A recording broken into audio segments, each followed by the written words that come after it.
So her AA, which is normally one of the best AAs for block punishing in the entire game, is actually kind of useless in this situation because she doesn't have that standard 2A. So if he wants to go for a quicker horizontal, that would be like the option to go for maybe, and then kind of working with more verticals. I mean, so he clearly knows the Ivy matchup, but he's just not. I mean, he knows how to handle some of the moves.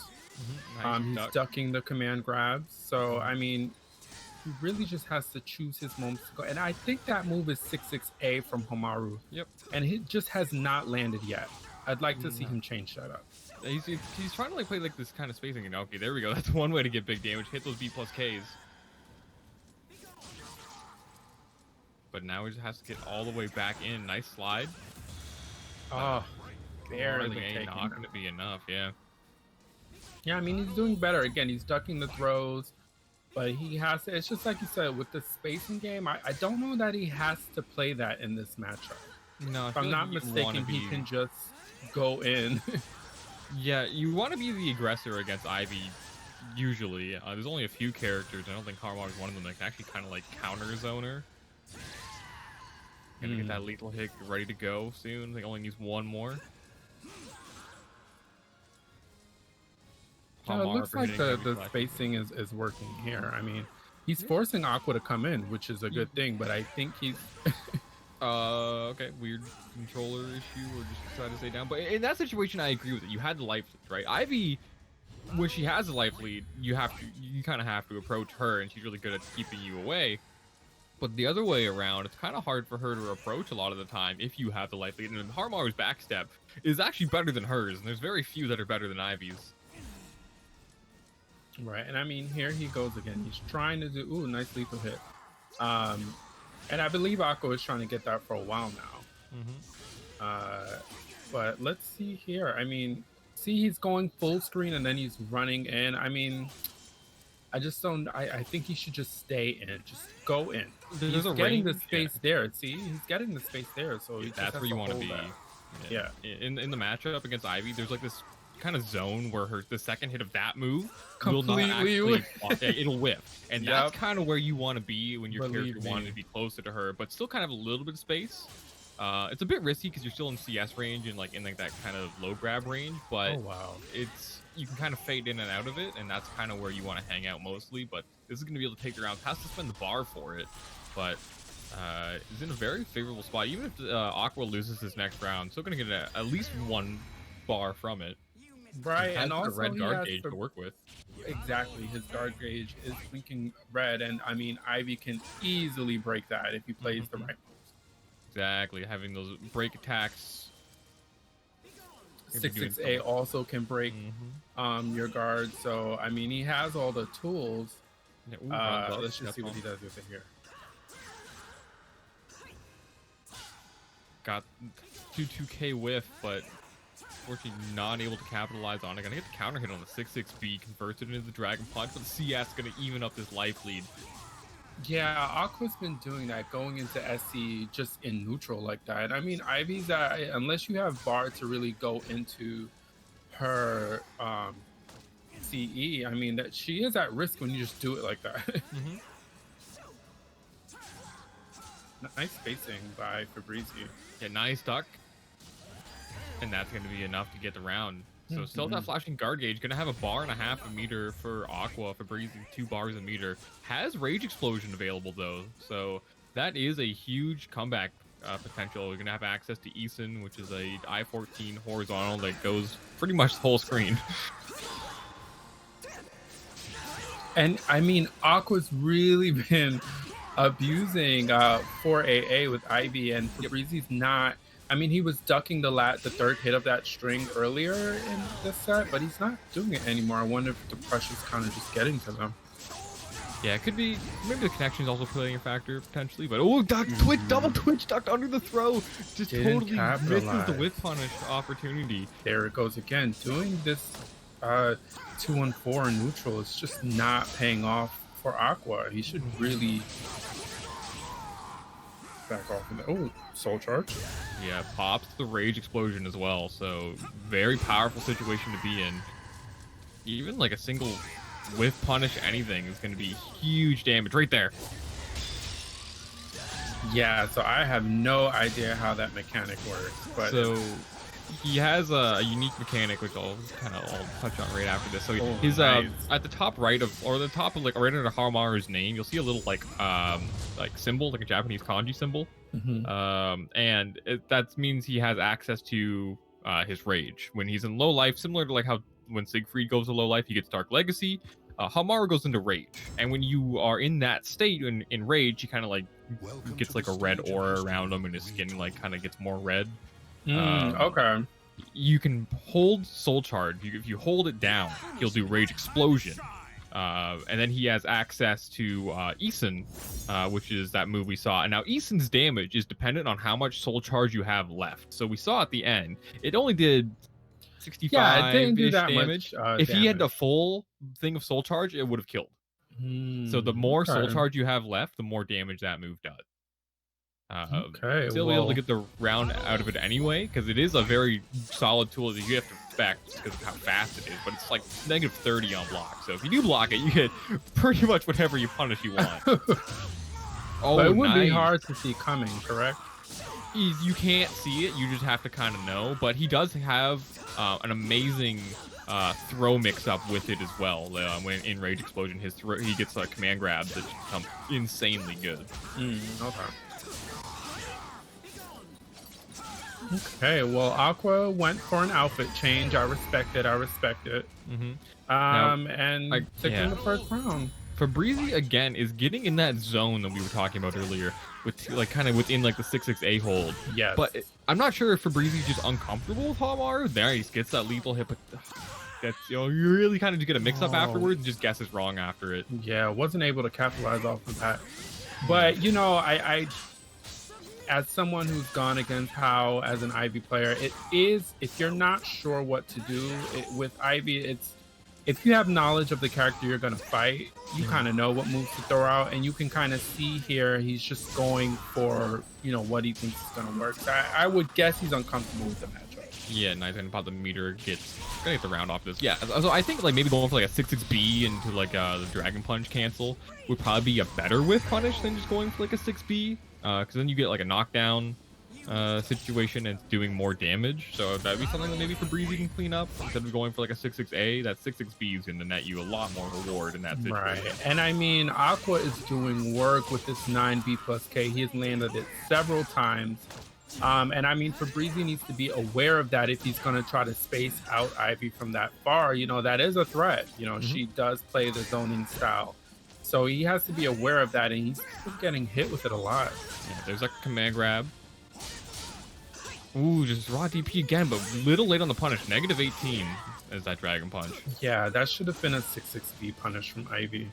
6-6BB. Ooh, okay, there we go. We got the clap, but fortunately too far away to really get much off of it. And now, what is he supposed to get off of that if he lands that? I think he gets a free like B plus K heavy slash if you're close. So this is that he's in rage currently. So see how like the symbol on the right is like kind of like popping behind him. He didn't use Rage Explosion, loses the round with 2 bars of meter. Would have like maybe a little bit more meter usage out of Febreezy as well. Even non-Rage Explosion Soul Charge from Haohmaru is pretty powerful. Those projectiles become incredibly strong. Yes, and hard to like. You can't step them really. Like if you're far enough away, standing still will just avoid you. But that's kind of the range where Aqua was kind of hanging out. So that would have been able to contest some of that range as well. So I think a lot of that from Febreezy looked like a lot of character unfamiliarity, but still solid all around for both players. You can see like the idea was kind of there with Haohmaru and like the basic fundamentals of the matchup, but. Yeah, and it came down to the final. Yeah, so this should be a nice matchup. Having played both of them, I mean, Apple Boom's really just going to go in and go for Hilde's charge A pressure. But I'm interested in how Kazui's going to really handle this. I like how some people call him Kazui, and then other people it's like Kazui.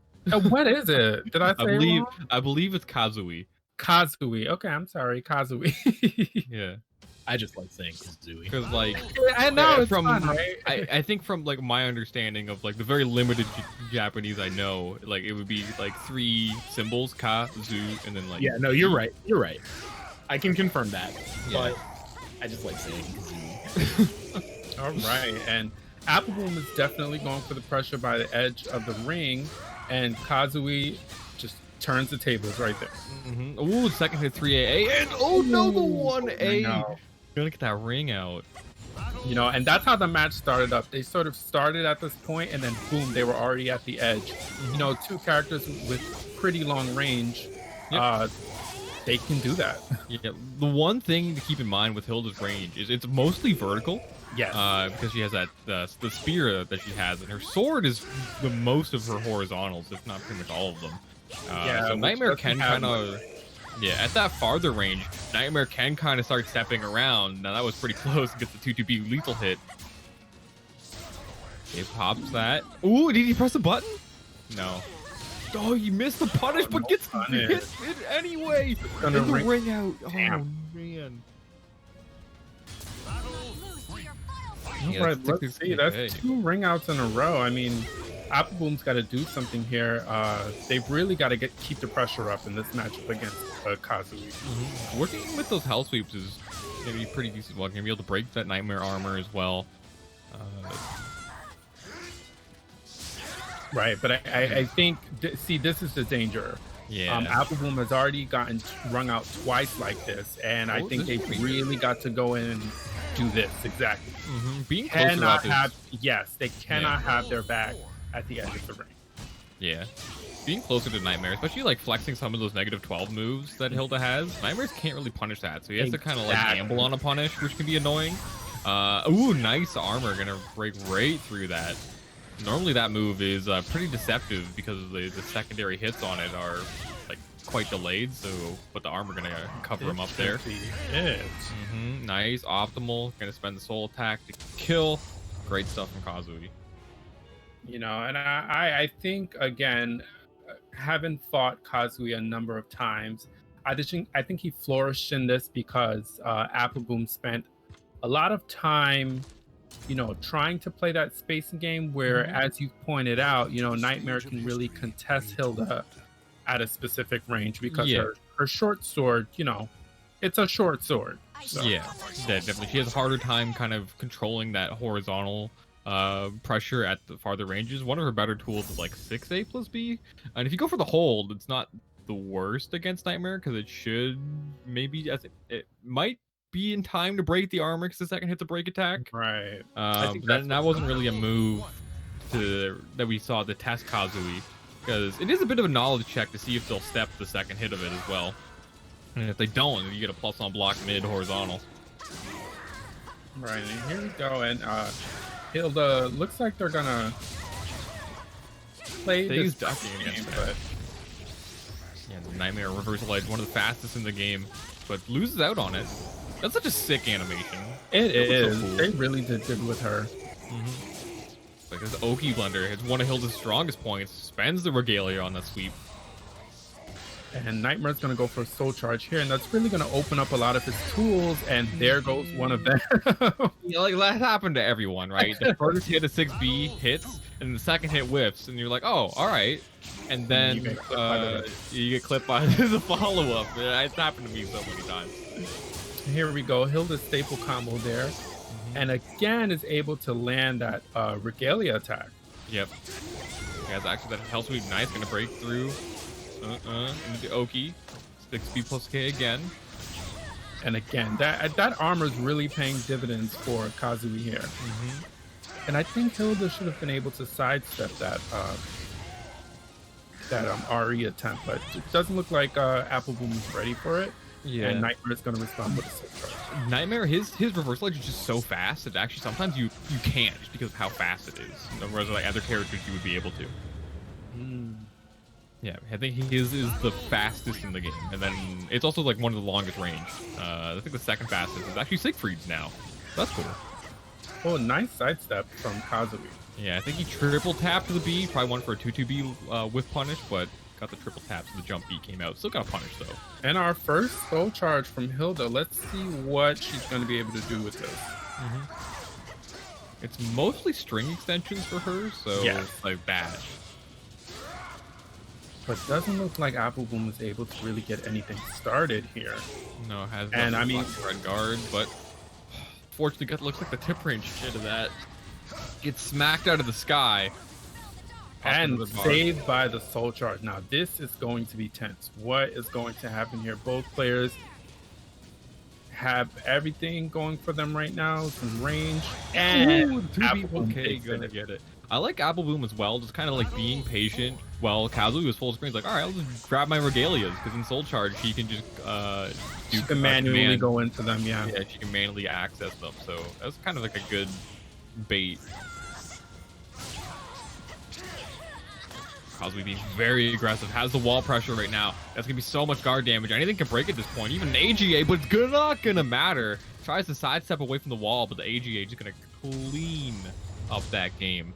That's a hard situation to be in because like the AGA just frame's gonna break your guard there, and pretty much any vertical is gonna break your guard. Yeah, and you're right beside the wall, so even if it's like a 6 BB. Like that might even like lead to a wall splat, and like that's just a really hard situation to be in, and you had to pretty much guess right. So yeah, and I mean that's what Nightmare players typically look for, anyways. Is those opportunities to really turn up the pressure. And I mean having Hilde with her back against the wall, with her guard gauge blinking red, and I believe he was in Soul Charge there. I mean, there's just not much that Apple Boom could have done there. So real quick, that was 2-0 for Kazui, right?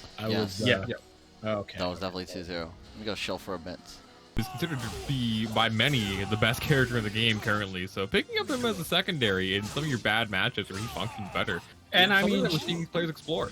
Right. And I mean, again, fellow Ivy player here, Raphael's a pretty good backup plan if that character doesn't work, especially in the Zas matchup, which is historically difficult to maintain with Ivy. But it looks like Word going with Raphael is working out here. And I just jinxed him. I'm so sorry. Snaps his fingers. Procs the curse and does just enough damage to kill. Now, one of the hard things with Raph being a secondary is he does have some pretty high execution stuff with like his eye prep combos. So that is one thing you had to build the muscle memory for. Definitely. Side step there.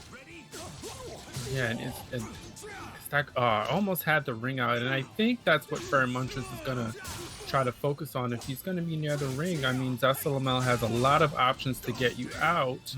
And that was a little bit closer. That would have caught him. Side step again. Post GI. Combo's going to hurt a lot. Oh, with the second hit. Not quite going to connect. Still gets around because of the situation there.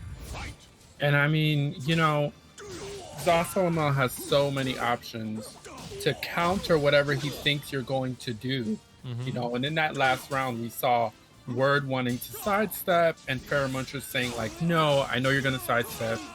Eat this K right now. And Feremuntrus was trying to challenge with a 4-6B, but eats that counter hit, but you're dead. There goes the ring out. Oh my god. You hate to see it. Yeah.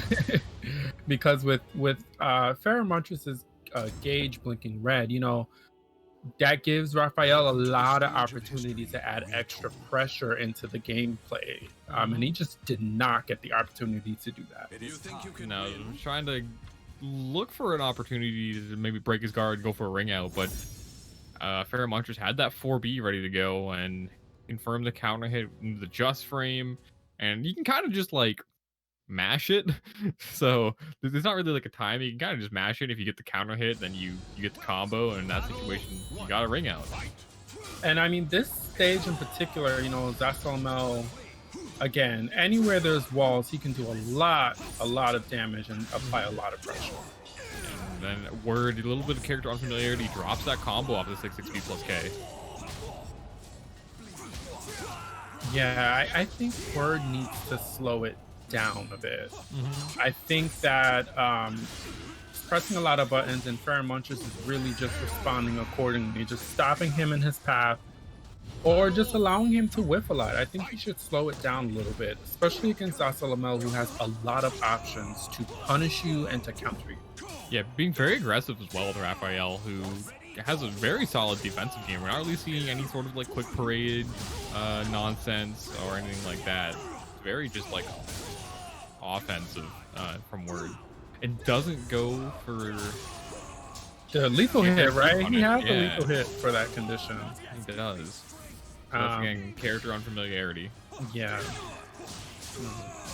And I mean, here we go. He could start something here. And that's gonna respond to his soul charge. Now let's see what's gonna end again. Being very predictable with these verticals. Exactly. Feremuntrus, despite Raphael, he doesn't have amazing tools to deal with your sidestep, but he does have a few. And we're not really seeing that out of Word, and pretty much just allowing Feremuntrus to just run all the way around, like not going for any horizontals, right?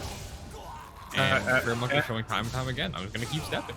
Yeah, and I mean, this is happening in real time for us, and we're literally saying, you know, he's whiffing verticals like crazy. As Feremuntrus is just sidestepping all of them. And goes for the back turn mix up at the end, doesn't block the low, and Word gonna be down in the losers bracket. Yeah, and I mean, well, I don't think it was last week. I think it was the week before. I actually faced Word, and I just want to say, because I know he's playing Ivy, I don't know if Raph is supposed to be his secondary to like really go in and pressure his opponent. But what I would advise him to do is, you know, he can maintain some of that Ivy distant style playing with Raphael. I think he should just look at trying to do that more, especially against someone like Zasalamel, who could really punish you for misstepping and whiffing onslaught of pressure from Amy.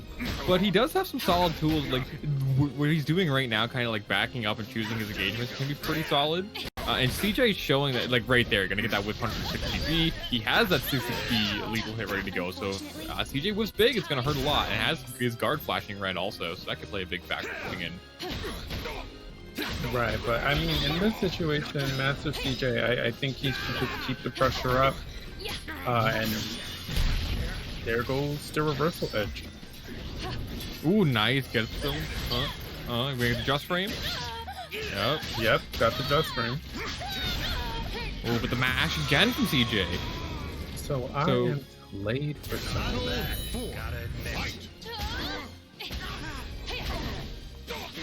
Let's finish this. Like a 4BB. Dancing all the way around. That looked kind of weird. I'm not sure what happened there, but nice. Whip punish again. Spacing out right now is very, very key with Geralt. You have that long range 6BB for great whip punishes. And his movement's really solid as well.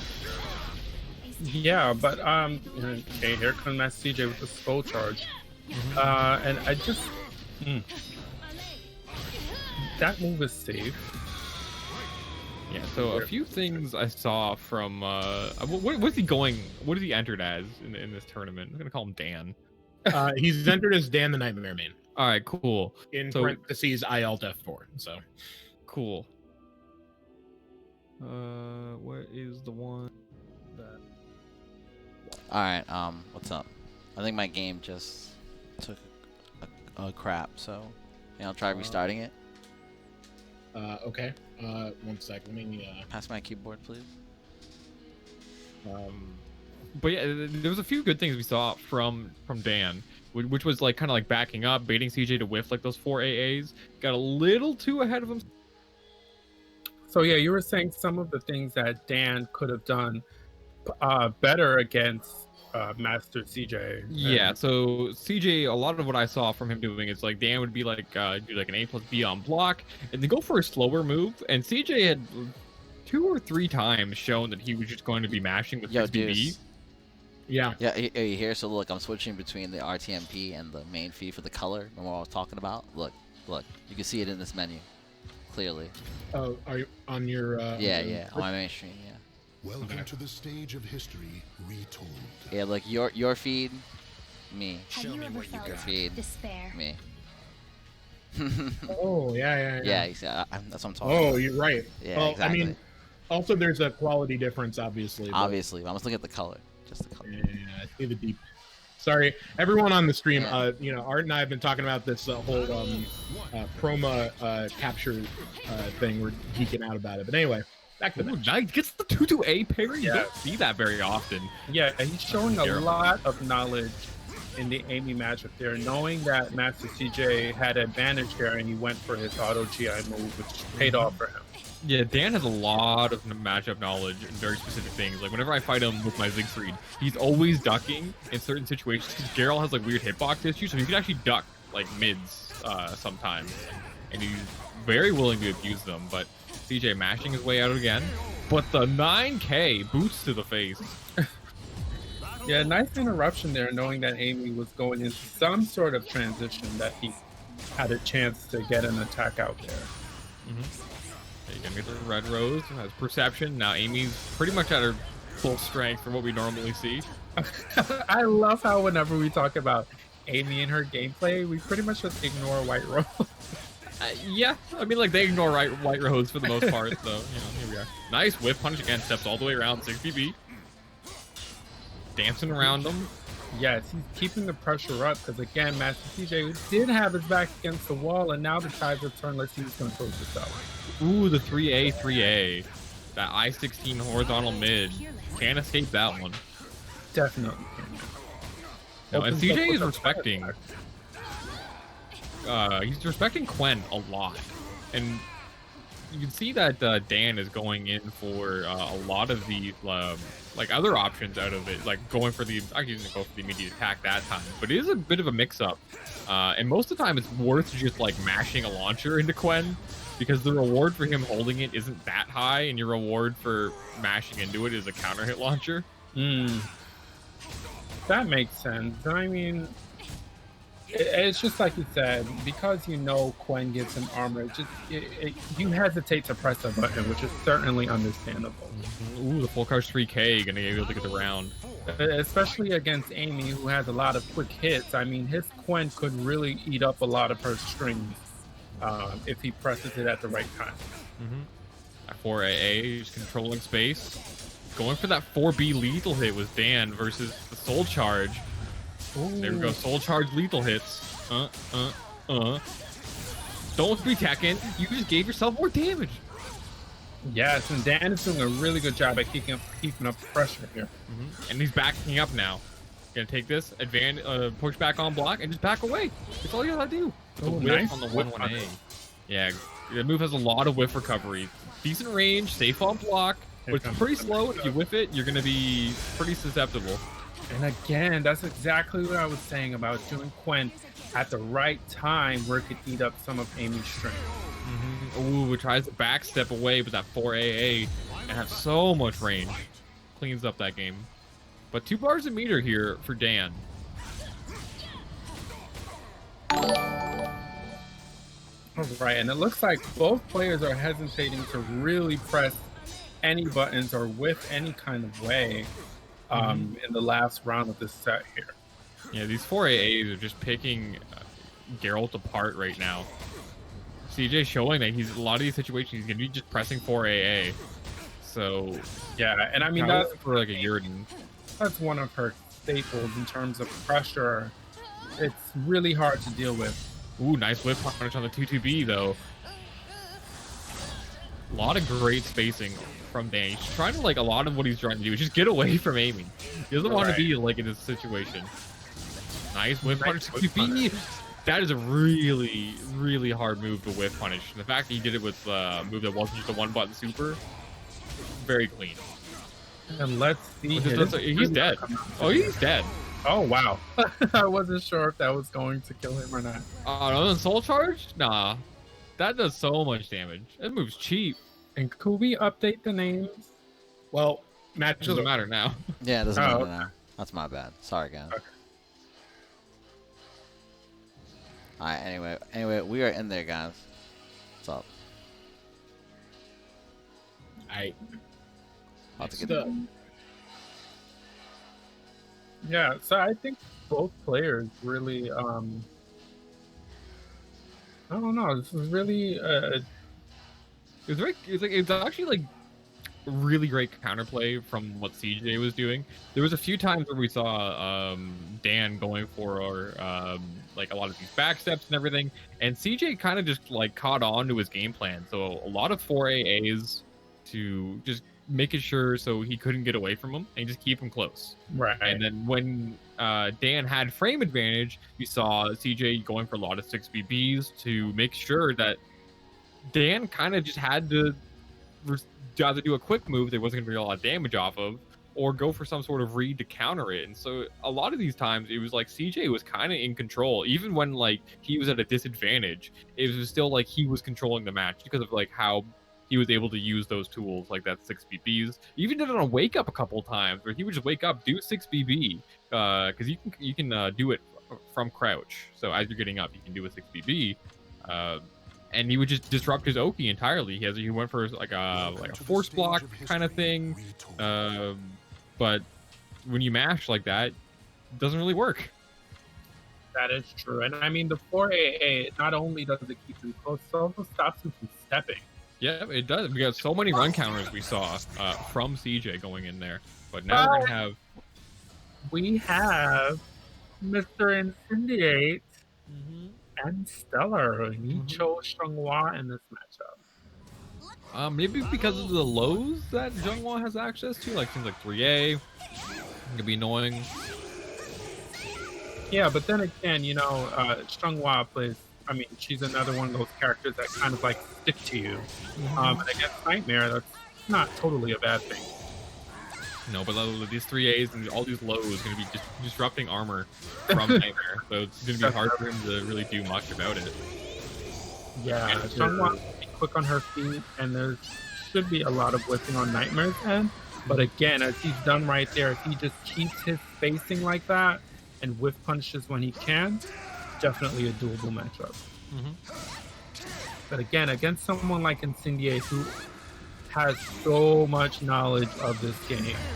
I mean, he just knows his stuff. He knows when to press buttons, when not to press buttons. He knows character-specific knowledge as well. So, I mean, this is not going to be easy here. Yeah, and choosing his engagements well. We saw at the end of that game, at the end of that round, Incendiate kind of like faked that he was going to go in for Oki pressure, and then just waited a second, just to kind of throw off Stellar's timing. That's going into the lows again. And again, as you pointed out, these lows are just not going to allow for any type of armor from Nightmare. No, and a lot of them can be hard for Nightmare to punish. Right. And that's going to do a lot of damage. And again, one mix-up away. Yep.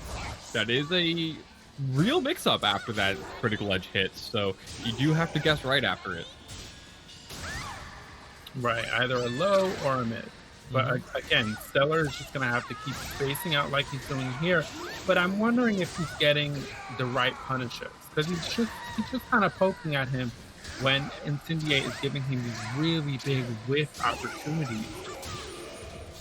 Yeah, definitely. Big damage. The one thing Nightmare does have in this matchup is huge amounts of damage, and tried to sidestep after that. It didn't really matter. I think it would have been Nightmare more than fast enough to reversal edge throws. So, right, and as you pointed out, because he has big damage, you know, he's gonna have to take advantage of these opportunities to whip punish. You know, because you give Xianghua, specifically, you give Incendiate an opportunity to come back. He's going to come back. Yeah, like right now, applying all the pressure, but disrupts that pressure with the soul charge. Okay, 3B into CE. You can get the Ogi off this as well. That last mix-up is going to be very important. Leads to that pressure, goes in for the low. Oh, unfortunately, he could not finish that up. But he was late on the sidestep. And again, I mean, I think you nailed it right on the head. Nightmare has the damage, and if Steller is going to be able to keep up here, when he gets those opportunities, it has to be like optimal, because once Xianghua goes in with her mix-up, it's a lot for Nightmare to deal with. Yeah, definitely can be. And his reward for guessing right isn't that great, because he doesn't have a from crouch I-12. In fact, he doesn't even have an I-12. So there's so many things in this matchup when she's in his face that he can't do much about other than to take his frame advantage. Exactly. And go for a mix-up or try and back away, do something, but he does not get a guaranteed punish. And it can be very frustrating for Steller when Incendiate is right in this area right here. And again, now look at the stage. There's no ring out opportunities, which certainly disadvantages Nightmare. Yeah. And once Xianghua gets him with his back against the wall, I mean, you know. Yeah, her wall combos hurt. Nightmare, his wall combos are nothing to like disregard either, but it's a really hard situation to get them when Incendiate is just all over you. Exactly. He's sticking like rice. Xianghua is one of those characters. And again, here comes the mix-up. And yep. Low, going low again. yeah, see, and again, really big opportunity to whip there, and he didn't get as much as he should have been able to. Yeah.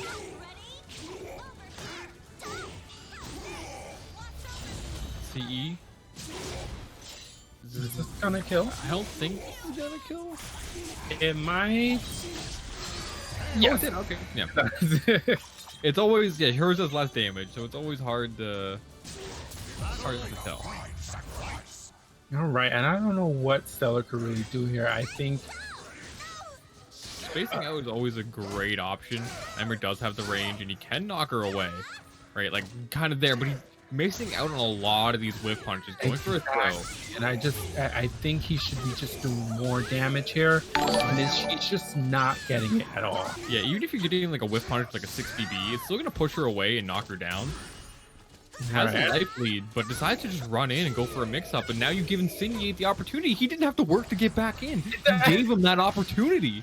And I was just gonna say, in this matchup, I feel like at this point, if he's really gonna keep the pressure up, you know, Incendiate's back should be against that wall, and that's where I think Nightmare could really do some damage.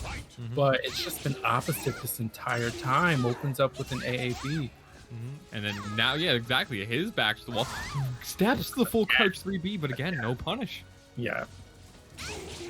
Not even like an AGA. Normally, you'd see like that's a pretty like quick reaction for a lot of like Siegfried and Nightmare players. It's like it's just so ingrained that like anything. It's like if it's not optimal, at least they got an AGA knocked down. And this is back turn counter hit. This might actually kill, despite Xianghua's doing less damage. Ooh, not quite. 50-50 at the end. And that's fate. Yeah, and I think again, I think we can both agree here. I just don't think Steller really capitalized off of a lot of those whiff punish opportunities that he had. And I mean, when you're facing someone, Hopefully we'll be able to eat Scavenger's cheesecake once again. Okay, so we got Feremuntrus with Windcharmer in here. Yeah. And they're here. All right. Winners Welcome to the quarterfinals. stage of history retold. all right. So Let me interrupt real quick. Art, can you go on mute or like push to talk? You're bleeding. I was muting. Okay. Yeah, so Talim versus Zasalamel. I have not seen this matchup yet.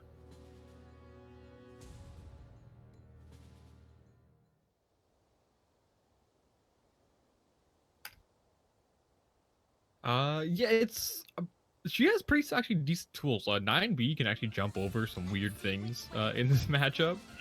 I'm And not surprised. Windcharmer is a player who has a lot of matchup experience. One of the best NA Talims. Him and Triple G and two others are definitely like a top 3, and he's one of like the 3 gods of Talim. Yes, I mean, but again, Zas, me personally, I think I'm just personally bothered by Zas. He frustrates me so much, so I just automatically think he wins everything. So I'm interested to see how Windcharmer really deals with a lot of his shenanigans. Ooh, nice delay. Gets the throw. Oh, into the Oki setup. Okay. Oh, is this the right angle? No, okay. It wasn't the back throw.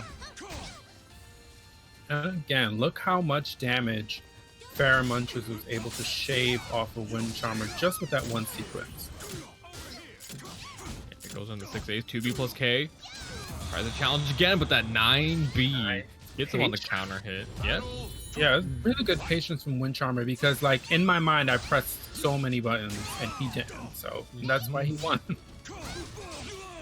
And one thing there, I'm not sure if he stepped late against that 3AB hold, but Talim's sidestep's not great. So she can have a hard time stepping some of these vertical strings. Ooh, Counter hit there. Didn't step far enough on that one. Yeah, press the button. This is gonna hurt. I was able to block it. Yeah, keeps it safe.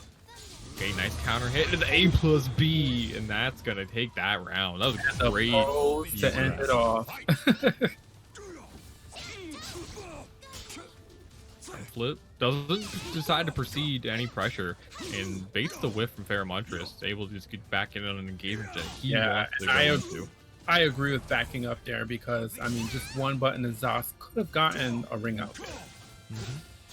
Nice block on the string. Ooh, tries to keep it as safe as possible. Goes to RE cancel.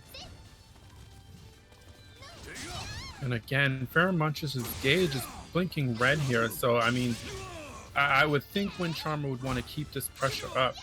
Yeah, great use of Windcharmer. the stance there to avoid being back to the ring edge and kind of just puts himself into this position and able to get the round because of it. Great use of Windcharmer using Windcharmer. Yeah, and I mean, you know, he took that very, very convincingly.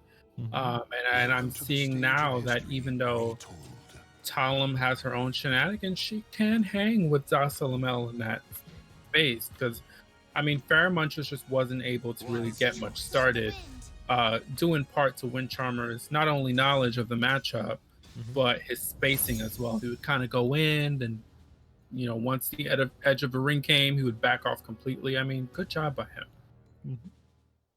Stage, we get the same stage? I believe so. The no random select?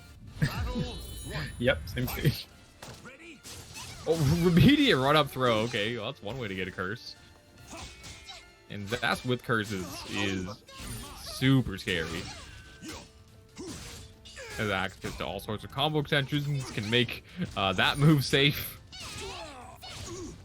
And again, what I'm seeing here, the difference that I'm seeing here is, you know, Feremuntrus is really taking his time going in and coming back. He's kind of, you know, following what Windcharmer did the last set. Nice position change. Great duck on the string. A little late on the punish, though.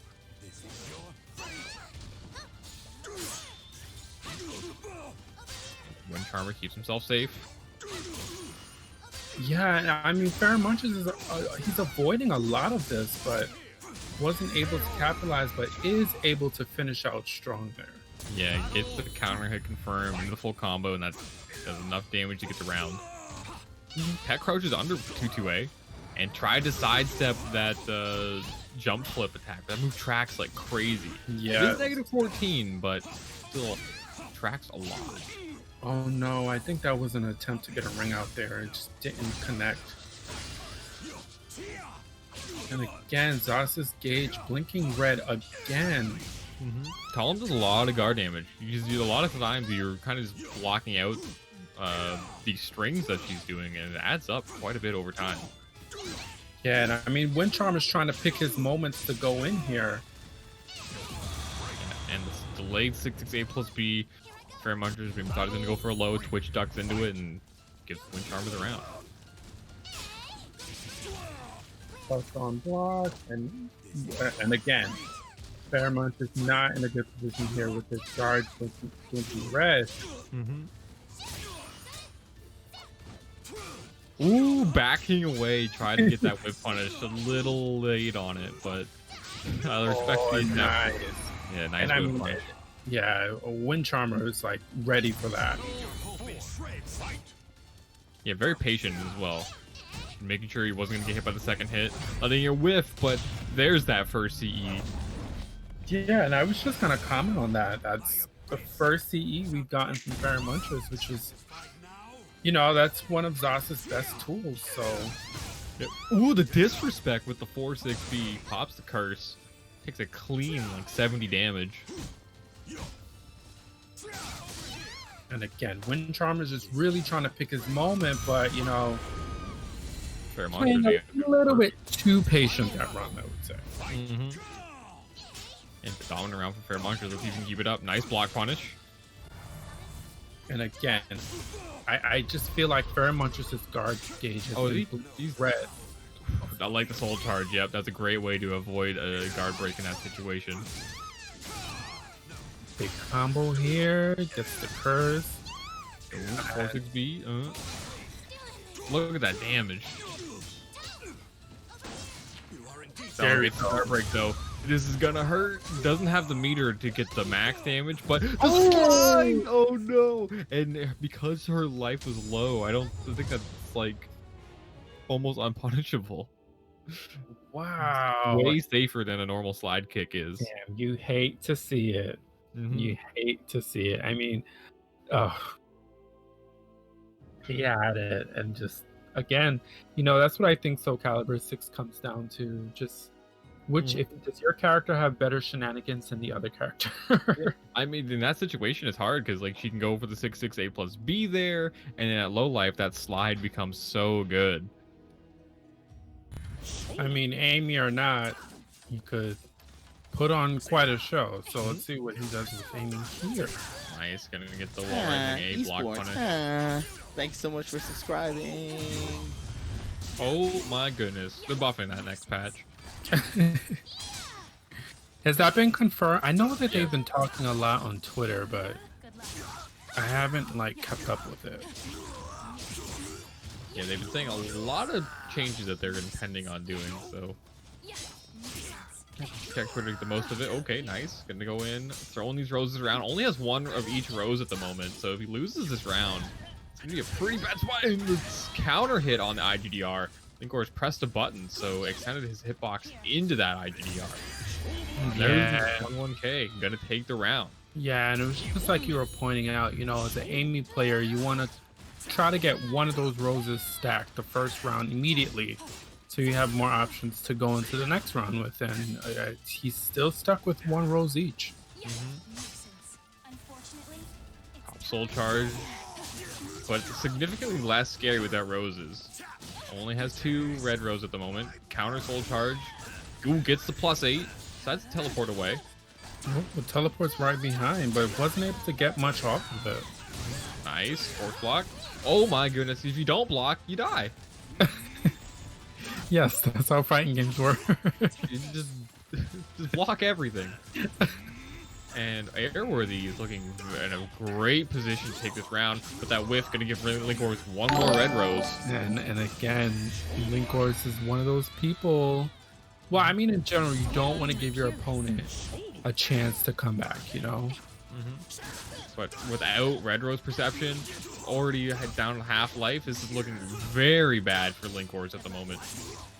Okay, there we go. Oh, that might have been his only opportunity to get the red rose. He didn't do anything with it. Yeah, well, there it is. There we go. Alright, online. The soul charge gonna knock down. Nice GI. And again, I mean, what he wants to do here is keep that pressure up. Oh, I don't know what that was. That was weird. Sorry, someone clip that. Let's get that one fixed. Oh my god, I don't know what that was. He GI'd from behind, I think. That's what just happened. I don't know. I need a clip of that one. I need that one in slow motion. Hashtag Okubo, please. That's all I can say for that one. Okay, linkorz is kind of backing away right now. Very content with Airworthy just wasting his entire soul charge. Yeah, and I had forgot that he was in soul charge at that point. I was just saying that, he is keeping a distance from Amy. Again, Amy, one of those characters, she sticks. So you can space her out. Oh my goodness. And he's dead. Yeah, you can space her out, but in that situation, Cervantes, his soul charge is amazing at making sure you can't come anywhere near him. It is not as great at approaching, so he kind of just spent the entire duration in Dreadstorm.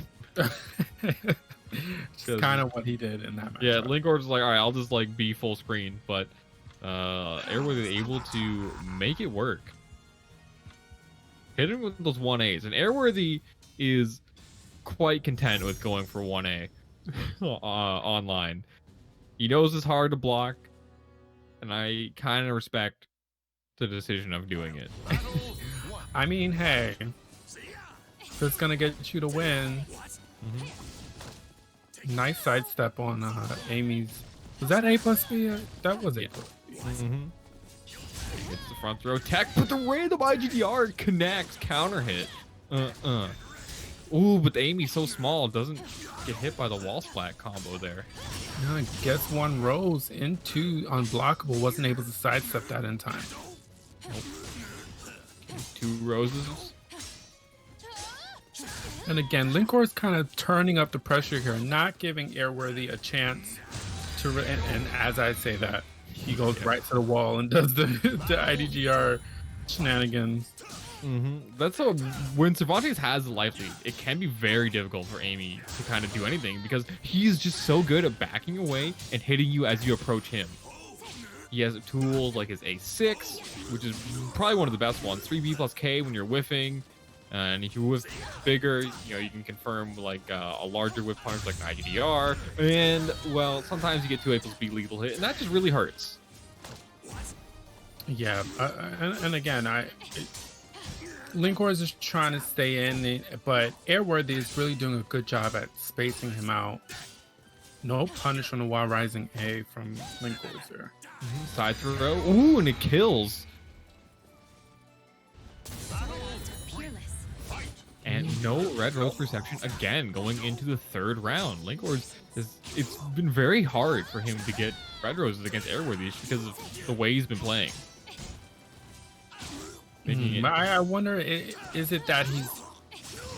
I mean, what I think is the opportunities he's getting to really stack those roses, he wasn't really using them to stack the roses. He's using them to get damage, which it's not a bad thing, but Amy kind of... She needs the roses. Yeah, Airworthy's been being very patient on a lot of things as well, and making it so linkorz had a hard time kind of just like guessing right.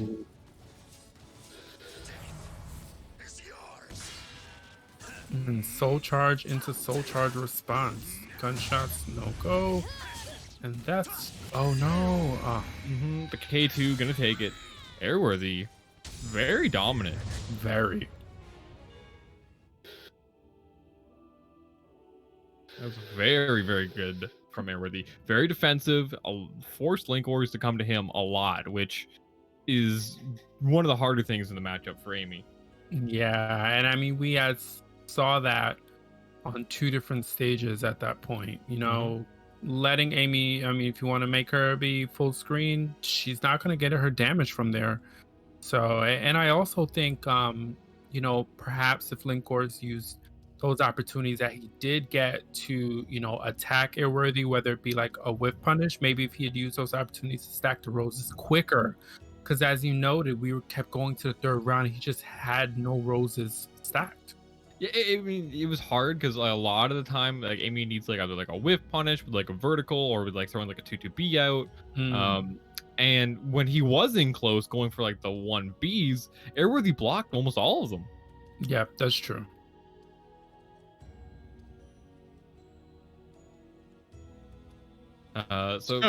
Next up, you'll get the lethal hit for jumping over it, because she does recover crouch, so it will lethal hit. Well, we gonna figure this out together because I don't know either. Yeah, and if CJ's mashing a lot, he can actually go for like the clap parry, if he makes the read on it, which can be decent. And again, 2 roses already. This is gonna be a big difference. Let's see if CJ is able to get these roses faster than linkorz did. Yeah, there's that 1B. 3 roses already. 4 roses. All right, and there we go. This is optimal Amy. If you win the round and have 4 roses in the 1st round, yeah, you're doing pretty good. Anything. Oh my god, that was pretty fast. Yeah, he ate like a BB and that was it. And and I think this is what this is gonna come down to. You know, CJ's knowledge of this matchup, but also if 8-Way could possibly make him whiff and capitalize on those whiffed attacks. Yeah, whip punches are going to be pretty big. Haohmaru, as we saw 8-way do earlier, has that B plus K ready to go. The heavy slash doing so much damage, building towards that lethal hit that he gets off of it as well. But again, 4A is just paying dividends for Amy here. Oh my goodness. 2A. Right. Hits him with a Shoryuken and manages to take round 2.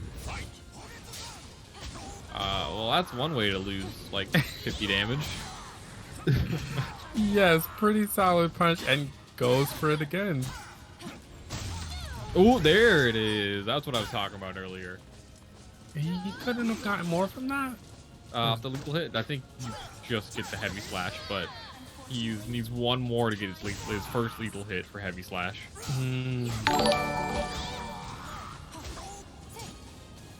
All right, and here comes 8-way with a soul charge of his own. Yep, keeps the rage explosion. But again, I mean, CJ did the right thing there. He was backing up, but then he went back in, keep his back against the wall. All right, well, that's the time the launcher off the start works. So 1B, pop soul attack. So just from watching CJ play, I see that, you know, he just needs his red roses, and that's it.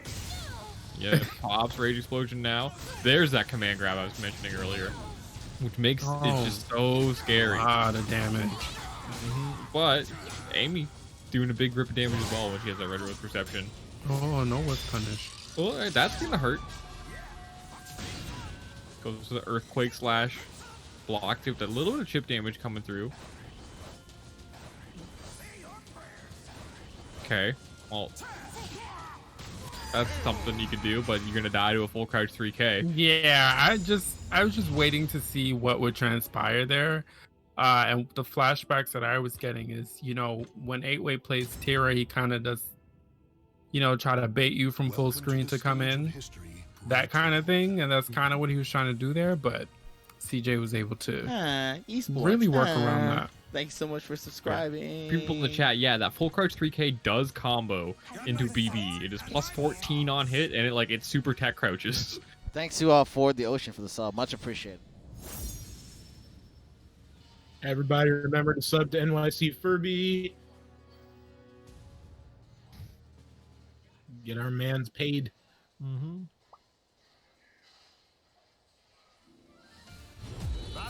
At the 2B stage. Yes, shout out to this outfit. Come through, Haohmaru. Okay, guys, the red rose. 8-way rolling on the ground, but again, those 1Bs. He's just delaying his timing very well, so the 8-way is kind of just uncomfortable with CJ being in his face, and that's when he does the 1B. All right, and I mean, you know, 8-way's really turning up the pressure here. He's not trying to space as much as he was the last round. It's really working out to his benefit. And I'm hit by the 2A, nice. Yeah, interrupting CJ's pressure. wow, he goes for that in his face. So I'm assuming that's not punishable, the tornadoes he's trying to throw up close? I'm not sure how punishable it is up close. Maybe we can get like a 6BB? But they are pretty safe. Actually, 2B would punish. Yeah, CJ's really, he's capitalizing off of these whiff punishes. Again, that, I mean, when Amy has all her red roses, that 4A is so hard to deal with. Very fast, long range, and 8-way is just trying to throw these haymakers when he has like no life left. And CJ's just okay with blocking it out, and Amy's so good at punishing that really like anything Haohmaru does is gonna eat some damage. Right. And again, that's the second time that combo has whiffed. I don't know if that's a hitbox issue or, you know, it's just not supposed to combo, but I mean, he has to switch it up because he's leaving damage on the table. Yeah. Pops rage explosion, okay. Nice. Takes the heavy slash into the Warriors focus mix up. Ooh, nice duck. Ooh. That's his Wow. white rose CE. Not sure if it kills. No. Maybe if he was lower on life, it would have, but. 6B beats out the. Looks like he went for a reversal leg or something. Gonna get that beaten out.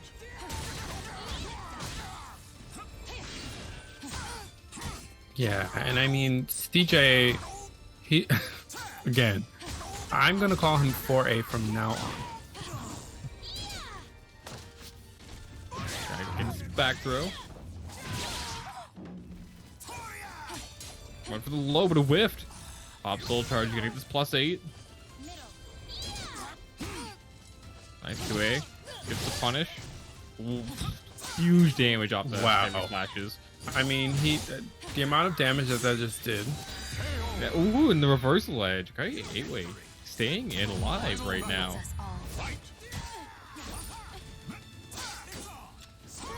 Going for that Warrior's Focus lethal hit, but CJ is just not giving it to him. Ooh, wasn't able to do anything about that whiff slide from CJ.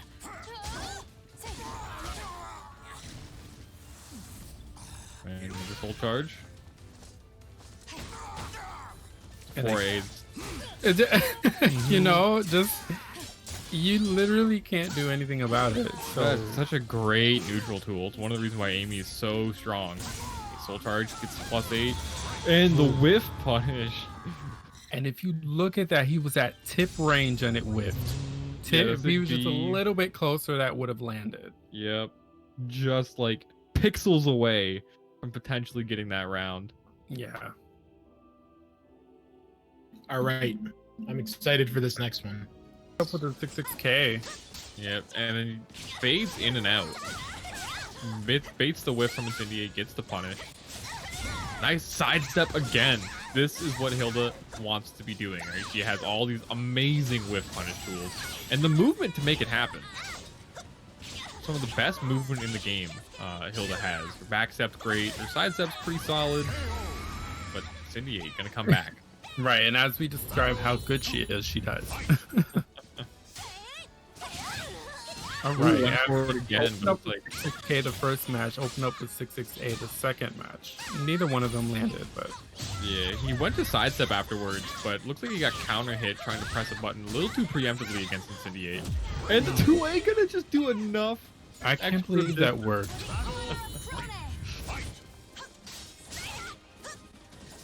That's in the string, but there we go. There's that whip Okay. punishing you were talking about. Yep. And that's really what he should do. I don't think he should try to contest Xianghua at this range. I mean, she clearly has better options at this range. I think he should just try to stick to getting in where he can whiff punish. Yep. Pop soul charge. Cracking away. Runs right in, but walks into the 2-2B. This is gonna hurt a lot. Might actually. kill. It's gonna be close. Back end heavy. Not exactly. Like it scales a little too much. Nice block on the mix up. Okay, soul charge string extension gets the combo. Oh, but not optimal punish for Incendiate.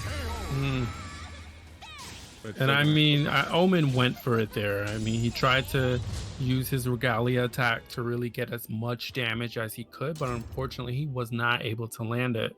yeah, Incendiate went was out- just ready with a block there. yeah, went all out on that wall rising charge B, which if that move hits, it does an insane amount of damage. Yes. But it is like quite negative. I think it's negative 16 on block, so you get a pretty substantial punish on it. Yeah, and I again, Xianghua, in terms of her up close pressure, is going to be able to contest whatever Hilde wants to do up close. So I really think Omen should just kind of, space and not try to go in too much. But again, I mean, if Incendiate is going to keep up the pressure, there's not much Hilde can do about it. See Incendiate going for either like delayed timing on some of his moves or going for the horizontal to try and contain Omen's movement, but very evasive with the 2-2B plus K. Oh, a nice reset. Yes. And the full charge 3K, gonna be able to secure it.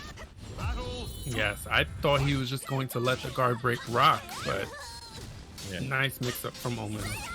When she has Spear Regalia, that low becomes way higher damage. And you can tell which regalia she has just by looking at her hands. So when she has like the kind of like the glowing orange, she has her sword regalia, and when her spear hands like has like the blue around it, that's when she has her spear regalia. So pretty obvious to see when she has it. Can you imagine if you didn't know when she? That'd be terrible. You already can't tell when she's charging, so yeah, you gotta assume it's all the time. So again, I think pretty big switch here from Omen, and I like what he's doing. And just as I say that, my condolences. I did not mean to wish that on you. Oh my god! But he was doing a good job at getting around the pressure and getting the damage in where he can. Okay, trying to take his turn back, goes into the 3A. Into PXS pressure. Containing this movement, nice GI. Re-GI from Omen. Now, doesn't want to get the post-GI lethal hit. And I have not seen a 2A from Hilde yet, and that move should help him out with stopping a little bit of the pressure up close. Oh, yeah, God. The crybaby over and over and over again. Soul charge, maybe +8 after this. Nice. The combo damage. The delays recognizes that launcher is safe from Xianghua, so it just does a delayed option, try and cover any sort of movement or anything. 4 AB was paying dividends in that last round in Soul Charge. Ooh, nice again with the delayed option. Gets the break attack, smashes right through that GI. And again, just taking his time to really space Incendiate out and get these charges when he can. Oh, very nice patient from Omen. This should kill. Yeah, it's over. Nice from Omen, being very patient, adjusting his timing quite a bit. Is able to get a lot of whiff punishes on Incendiate. Incendiate trying to be very aggressive with some of his decisions, like going for aggressive GIs. Omen caught on, went for that horizontal break attack, smashed right through it, and just able to be a little bit more patient and get the damage when he needed it. Yeah, and again, that was the big shift there. Just changing his timing, and he was also able to use Soul Charge more effectively in that last set. Yep. And it's very important to know as a player when your Soul Charge has hit your opponent and when they've blocked it. Because when you hit them with it, you're +8. When they block it, you're neutral. So it can really change your next option after it, just by recognizing which one happened. You know what? That's actually very good advice in terms of I totally forgot that was a thing. Yeah, so if they block it, you're neutral. So your option may be a little bit different. And you can react to it visually. Because if they get hit by it, they get like blown back and fall on the ground. Nice back throw. German suplex. Love to see it.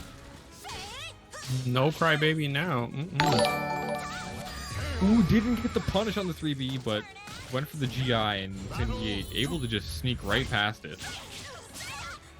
Yeah, and that's about the third time he's opened up with AAB. Oh my goodness. Nice, gonna go into the pressure here. Goes low. Nice duck on the spring. This is that damage I was talking about earlier. And you can go for like a kind of a fake setup on, it doesn't work on Xianghua, but on some characters, Hilde can do like 110 damage off that move. Character specific. Yeah, but again, I mean, Omen, he's really trying to space it here. Oh, there nice goes the whip punish. punish. He was fishing for that. Fishing for that. And I mean, Hilde CE, you can do that with her. You can definitely do that with her. Yeah, it has a decent amount of the range. whip punish.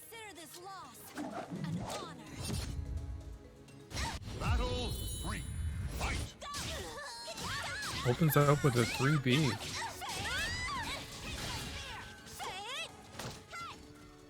Nice, gets the throw.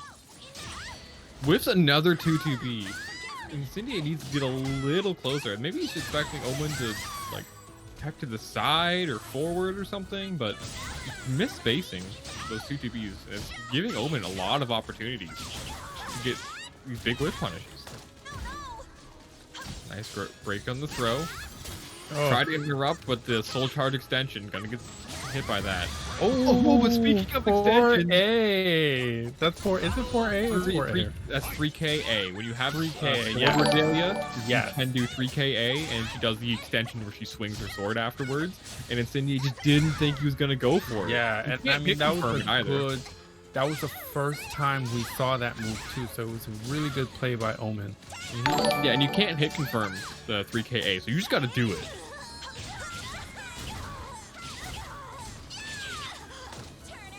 Ooh, nice read on the low grab. Forces the soul charge out of Omen. Gets up +8, decides to like just back up and reset the spacing a bit. Nice. Ooh, and I mean, look at this damage. Went for the sweep, but soul charge gonna hit it. Didn't actually use the regalia there. Got the auto GI, but didn't get the follow up. Oh, 2A whiff. no. Oh, no. Very good spot for Omen. And wow, long range, vertical. And that was such an intense moment there. Just so many opportunities for it not to work. Mm-hmm. What the? I take a drink after that one. He killed my boy. Yep. Omen really just Hilde is good. So strong. He's gonna make me go back to Hilde now. Mm-hmm. It's great spacing for Omen. Able to capitalize on a lot of the whiffs that Incendiate kind of gave to him. Whiffing a lot of those 2-2Bs. He went for on Oki. Stage of history retold. So this is definitely gonna be Talim versus Cervantes. Fear me. Like the wind. Nailed it. Yay, 10 points for me. By the way, Zubaz, you're muted, FYI. Right. I was not talking at all during that entire time. Battle 1. Fight. All right. So, I think first of all, this stage selection benefits both characters. Yeah, Cervantes gets a lot of extra options when he has walls available. He has a lot more access to Dreadstorm, which is like this stance where he kind of just like hangs out on the wall. Yeah, and I mean for Talim, I just think having less room for her opponent to move will always benefit her. And like going off the wall there, did A+B hold as well. Wanted to have as much opportunity to keep it safe.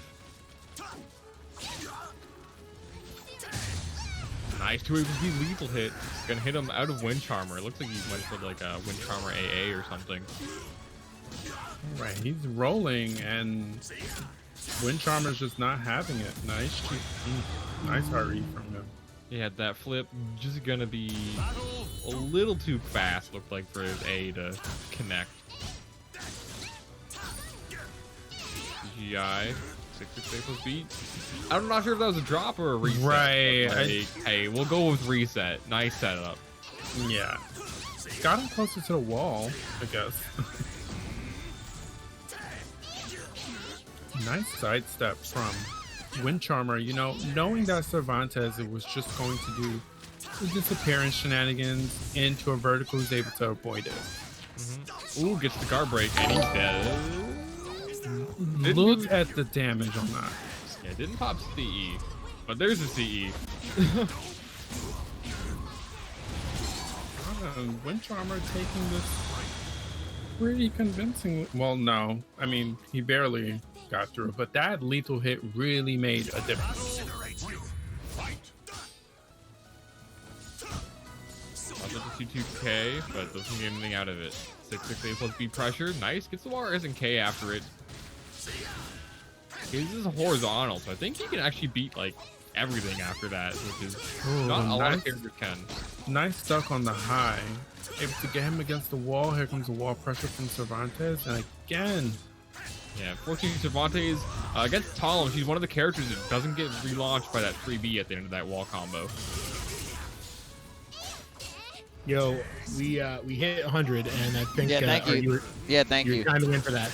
Thank you. Thanks, everybody. Gonna hit that extra stretch goal right now. Ooh, get some. Looks like you hit him with a flash IGR. Brace right through that reversal edge that Windcharmer was in. And again, I'm seeing Airworthy really space more against Talim. But Windcharmer needs to punish that Wild Rising A. It's really hard to punish. You can spend a lethal hit. No, keeps it for later. Oh my goodness. That's like the second time we've seen him get that lethal hit. Oh, he went for a really hard combo off of that, but unfortunately doesn't end up working for the entire thing. Still did a big grip of damage. And Windcharmer's guard is flashing red. Nice. What a crazy duck. And he dropped the combo. Oh no! He tried to crouch cancel 3B maybe? I mean, still got a perfect offense, but man, cutting it close here. Soul attack hits him with it. All And right, he does and not this- have the meter right now to get out of this. Nice sidestep. And I mean, this Windcharmer's got to make this soul charge count.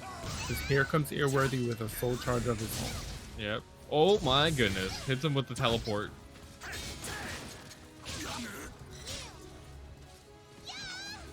Nice duck on the 9B. Not sure if he intended to duck under that move. He thought Right. throw was coming out, but And again, gets clipped by this soul charge. I don't know if he's going to be able to finish it off here. But he's got to make these soul charges count. oh, he's dead. He's dead. If he gets this, yeah. Yep. Oh Yeah. my You hate goodness. to see it. You hate to see That combo does. I think if you're in soul charge, that combo literally just kills you. Like no matter how much life you have, you just die. Yeah, and I mean, Windcharmer was doing a good job in that round in terms of like keeping the pressure up, because when as soon as they got soul charge, they did a boatload of damage. Then they went back to soul charge again, which again, good call, but that one misstep and that was it. You went for the attack, and he teleports behind you, grabs you, throws you against the wall, and there's really just no living that combo at that point. It does. Yeah, like as I mentioned before, if you're in soul charge, you just die from that combo. It does like 240 damage, or like really close to it. All right, well, let's see. Same stage. Was this random? I don't even know. Yeah, But, random I mean, select, same stage. This is very good. Nice reverse ledge canceled. Not going to get lethal hits, but still gets 2 gunshots out of the situation. Cervantes, he has to build. The more gunshots he hits, he builds towards a lethal hit, and he has 2 ways to spend it. So I think he needs to get, what is it, 9? I think he needs 9.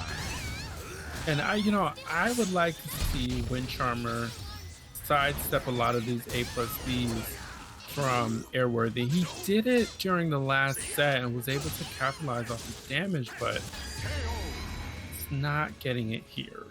Then those A6s, just maintaining that space, setting like this area where it's really hard for Windcharmer to come in, and he has to come towards Airworthy in that situation. So it's a great move choice. But this is gonna hurt. It hits him with the wind cannon. Who gave this little girl a shotgun? I don't know. And again, that was the a world's nice ugliest. move. Yeah, the world's ugliest 3K gets the round. Yeah, and again, he just soul charge has been paying dividends for Windcharmer. Bro has to sprint back in after it to get any sort of pressure. All right, and I mean, Airworthy is just playing patiently here. Goes for the soul charge. Okay, has the plus frames. Ooh, he didn't go for the throw, but it's still gonna hurt. But not nearly as bad as the back throw would have. Yeah, I mean, if he's gonna hang out at the wall like that, it's gonna be really hard to approach him. Oh my goodness, and he's dead. That's gonna be it. Yeah. Fortunately, Airworthy wasn't able to get the optimal whiff punish when he teleported behind, but didn't give Windcharmer the opportunity to come back. And 2 rounds up right now. Only needs to win this last round. Tied up 1-1. Yeah, I mean, both players have 2 bars. So, I mean, I think whoever wins this round is going to come down to using those bars effectively. Nice soul charge. That was a great use of that meter. Didn't want to take any sort of mix up. She can cancel her critical edge. Chipping her away right now. Yeah, I'm not sure what Windcharmer was. I guess he was trying to wait for the moment, but It's hard in that situation because of like how good Cervantes is at keeping you away from him, especially Talim. It's definitely difficult. You have to like thread the needle, and he was just so good at just backing away and doing things like A6, like that. Look, this is really hard. yeah, and I mean, Windcharmer was able to capitalize off his soul charge in previous rounds, but I'm just not sure if he's going to be able to do it here. Top soul charge. This is it. Yeah, well, they're gonna be close. Has a great situation. Goes for the Oki, but he's just staying on the ground. And he went for so many highs, expecting him to stand back up, but he just stayed down and manages to roll all the way around him and hits him with the 2K. Yeah, I mean, again, I knew from just watching Windcharmer tonight that, you know, when he goes into soul charge, that is where he's going to get a bulk of his damage, and he unfortunately he just could not keep it up in those last moments in that round. And I'm not sure how many Amy players Omen plays against, but there will be some experience for CJ going into this. Oh God, super embarrassing. What was the score in the last one? It was 2-0 for Airworthy. Thank you. Battle 1. Fight. Running against 3A, 1 rose. A nice counter hit confirm from Omen. Now that last vertical hit, it doesn't look like it should combo. It does. It is a real combo. You can't do anything against it. It just looks weird because of the timing. Nice spacing from Omen. I mean, Omen's doing a really good job at looking for those opportunities to land a move, and it just landing.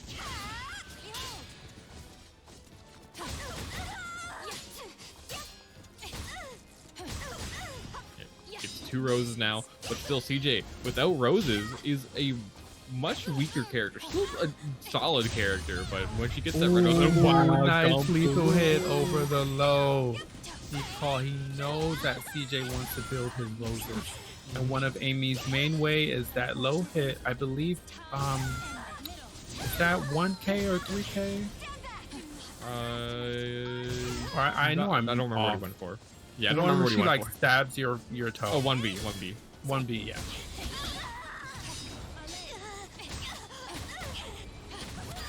Ooh, the 3A. Looks like Yeah, he he wasn't faked able a throw there, just like that timing. Yeah, he wasn't able to maintain the space that he needs to really play his game in this matchup. Grab attempt. Catches the back step with the 4AA. Ooh, but unfortunately doesn't get the full launch because hip range. And he goes in. I'm not sure if I agree with that. Yeah, a lot of moves that CJ is using is launching Amy forward at the same time that Hilde is going in. And I just don't think that's where Omen needs to be. Yeah, ooh, and the whiff, the 6B plus K and the 4A from CJ. That's a big whiff too. Catches the on run counter again. These 4As are just doing so much work for CJ right now. Yeah, and again, I don't think Omen needs to be. Alright, there we go. Making something happen. But trying to back away. And CJ, every single time, is going for 4A. Making it so you can't get away from him. Master 4A. That's what we're calling him from now on. Welcome to the Master stage of 4A. history retold. It's a fantastic move, and it's really hard to deal with other than just like calling it out. Like you can block it, you can punish it, but even then, it's not always enough to deter Amy from going for it. It's just such a good move. Yeah, I think it's just a matter of reading it and just taking a risk and taking your turn back. That's basically it. Yeah. Hilde can call it out. I think he's that same jumping needle hit. I think it's what, 8/8 plus B? Yes. Or the I don't think that's not, I mean that's not the jumping one, but I he know does it's a have dual 2. button where she gets a lethal hit over loads.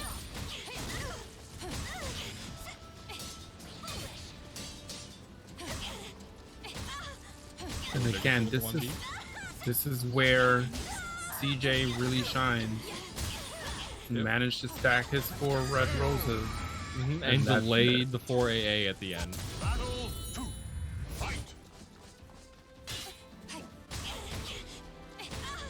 Again, Master 4 AA.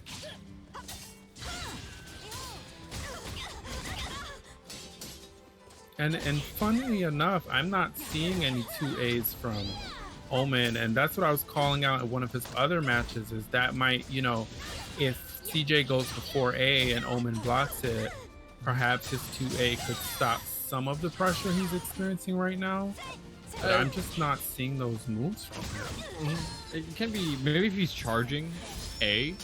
Oh, that's true. But I know Omen plays on, well, I mean, I played Hilde for a little bit, and I do know, like, on a pad, you just have to, like, change the way you play. So maybe you're charging A, but perhaps depending on how you set up your buttons, another button can substitute for A in that moment. But he plays on a, I think he plays on a hitbox, so I don't know if that would have worked for him. Stick, actually, I think. Stick, yeah. Yeah, so I don't think he would be able to do that.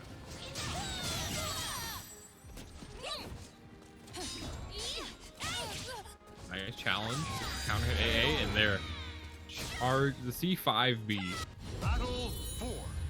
That quick vertical stab, enough to take the game. Again, he's at that. He just disrespected the plus range. I don't care. 4A. Nice RGI from CJ. Runs right back in, jumps over the low. Yeah, and I just think he should take some of those opportunities and go for the lethal hit.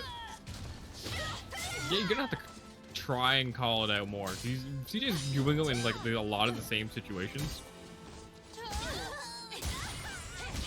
And that should be enough to tell you. That's gonna be it. Yeah. More than enough. You can't get away from her. Really good from Master 4A there. Yeah, I don't think you can, in Soul Calibur 6, you can bind the same button twice, but I don't think you can, like, if you're holding a button down, I don't think you can tap it again and have, like, the move. No, so you happen. won't. So I'll give you an example, right? So, like, your A plus B plus K button. Mm-hmm. So if you're holding individual A, Yeah. that A plus B plus K becomes just B plus K. Yeah. So like depending on how your layout is. But yeah, it's. I think, as we said before, linkorz is going to be just going with Amy for this tournament, trying to learn the character and kind of get more comfortable with her. Yeah, so the last time we saw linkorz, he was having a rough time really stacking his roses. And I'm interested to see if he's going to be able to, get them where he needs them to be in this round. And there it goes. He gets his 4 red roses. Much better off now. Has a life lead, but Geralt, at this point, can kind of turn around, but that reverse leg is going to seal its fate. Very good patience from linkorz. Waits it out. Opens up with a grab. Nice. Smashes into the Quen. And again, we have a contender for 4A. Master 4A. Maybe we can call him Link 4A. linkorz.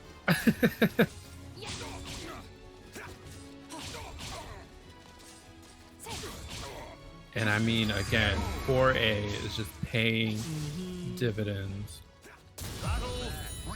Yeah, Such a it's good such an amazing move. So much range, low horizontal, I-16.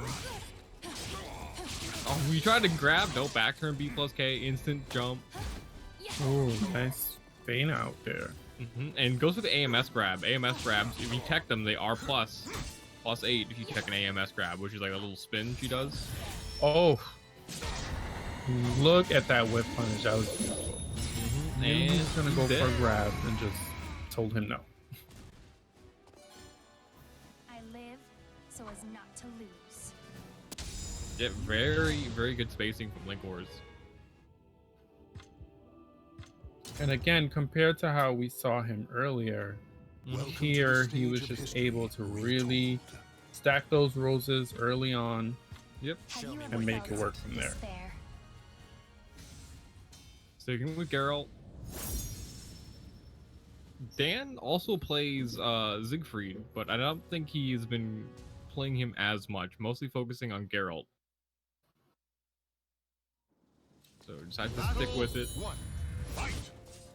Dan the Evil Siegfried name? Yes. Or Dan the Happy Nightmare Man. Siegfried's never happy. Yeah, that's true. It's just sad. For rolling nice 9k, but doesn't get too much after it. Again, that 4-4A from Amy is also good. I mean, it's unsafe, but it's so good at catching you backstepping. You're trying to get away from her, and nope, you get clipped by it. Yeah, especially when you're even at like frames where she's not like that plus, even like neutral. If you're trying to backstep away, you're probably not going to be instantly blocking low. So it's just so great for controlling your movement. Gets the whip punish with 2-2B.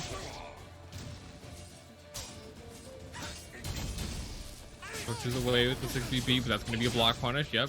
And hits him with the break attack. One mix-up away. And the BB beats out the Yurden. BB.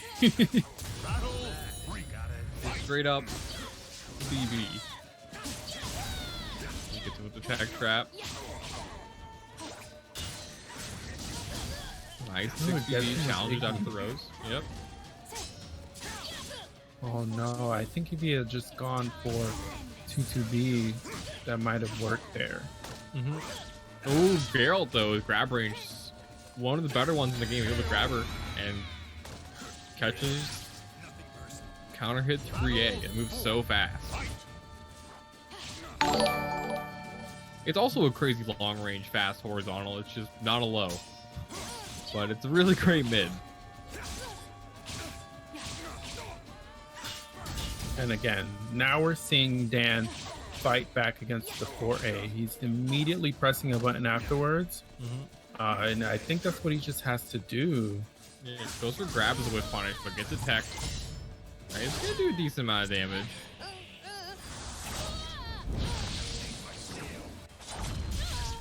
Yeah, takes the life lead.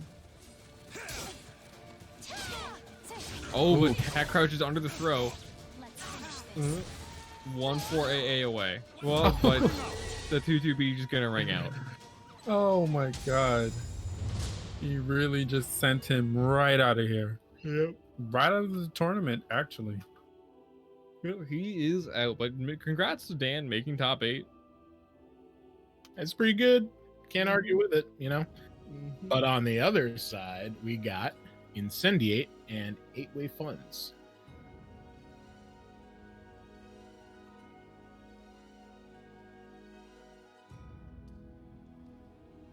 Bringing them in here now. All right, now these two do play quite often. Yeah, every time I like talk to Jordan or Incendiate. After that pun, I thought you were gonna be like, "All right, you can go." To the stage of history retold.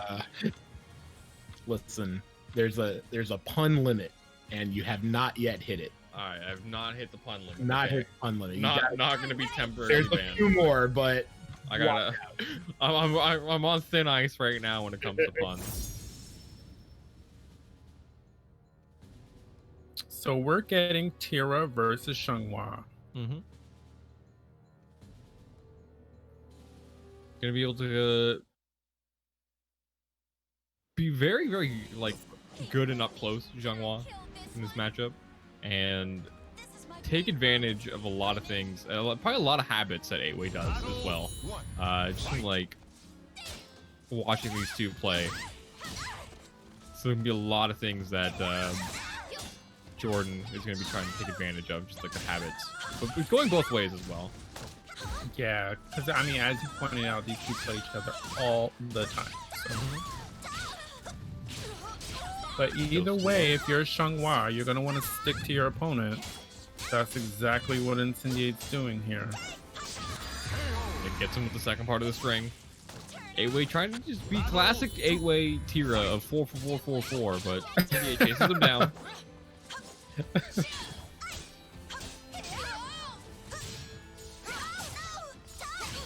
Yeah, I mean, he's playing pretty patiently, but you know, I've seen him play this matchup before, and it can go either way, really. Yeah, nice 2-way challenges. Gets the GI, doesn't get anything off of it. Oh, misses the punish. That move is -16. And that's gonna be it. Yeah, it gets the throw. Incendiate 1 round away from taking game 1. No, I mean, can she finish that? I'm not sure. She does have the I-10 AA, but the range is kind of stubby on it.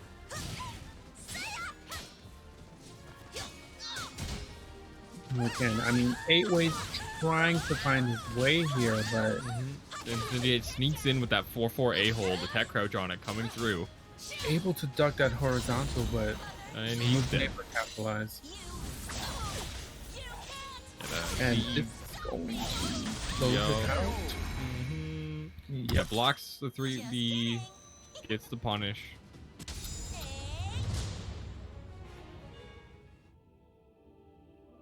Great patience from Incendiate, taking advantage of the haymaker that 8-Way tried to throw out. Of history retold. I think Gloomy 3B, I think it's -16, isn't it? Or is that just in Soul Charge? Wait, what was the question? Her 3B, is it negative in Gloomy? Is it -16? Or is that only in Soul Charge where it's -16? I am not sure. I know it's at least -14. I'm ready to go all out now. Maybe the second hit in Soul Charge is 16. That's a good question. Let me see. I know the second hit in Soul Charge is -16. Okay, so the first hit, if you only do the regular one, it's -14. All right. Goes to the Mina. Immediately runs in. Has like the most advantage for terms of distance that any stage provides. Decides to immediately just dash in and is losing the round because of this. Yeah, I can't even formulate my thoughts fast enough. Right. Back up to 66B. And Mina's 66B has like no whiff recovery at all. She has a few moves that are like absolutely like no whiff recovery. Her 66B hold, as soon as like the move's done being active, it's already like recovering. And her 4-4B also has like just almost no recovery at all. And again, he's not. You know what? This is more credit to Incendiate for immediately running in and making sure he stays on top of this character. But 8-Way needs his space. He does. The ground hit. Ooh, runs into that 6A, but wasn't the lethal hit. Not quite the right spacing for it. And the jump B again. Going to be able to take the round and just put in so much work. Just denying a lot of the lows that Mina has. Like her full crouch low, hell sweep. And what a crazy call out on the AGI. Yeah, and I mean, again, I think the mistake here is not trying to create the space from the jump start. Yeah, gets the knockdown. Oh, catches the critical edge. Maybe that was a misinput. Not going to matter. Incendiate takes it 2-0. And just not even an opportunity to work more on that guard gauge of his. He just ended that quickly.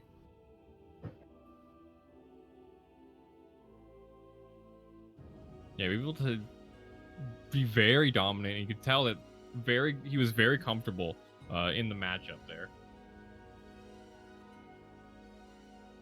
Anyway, that's what I get for like reading Twitch chat, because people just start saying things and I have to correct them. It's very bad. Yeah, it's very, very bad. Yeah. Cool. So that gives us a cool losers quarterfinals. So we're gonna run that right now with Omen and linkorz. Okay. Ooh, another NLBC slobber knocker. I'm excited.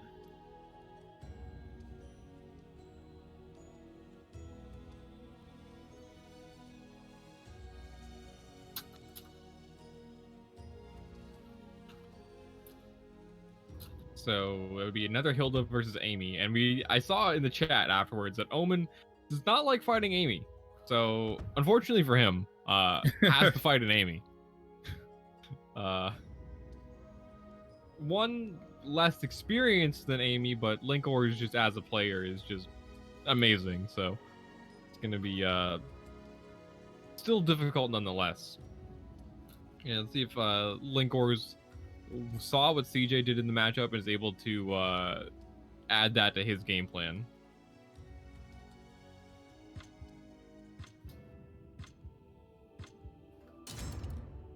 I forgot to tell them to set sides. Welcome to the stage of history retold. Oops.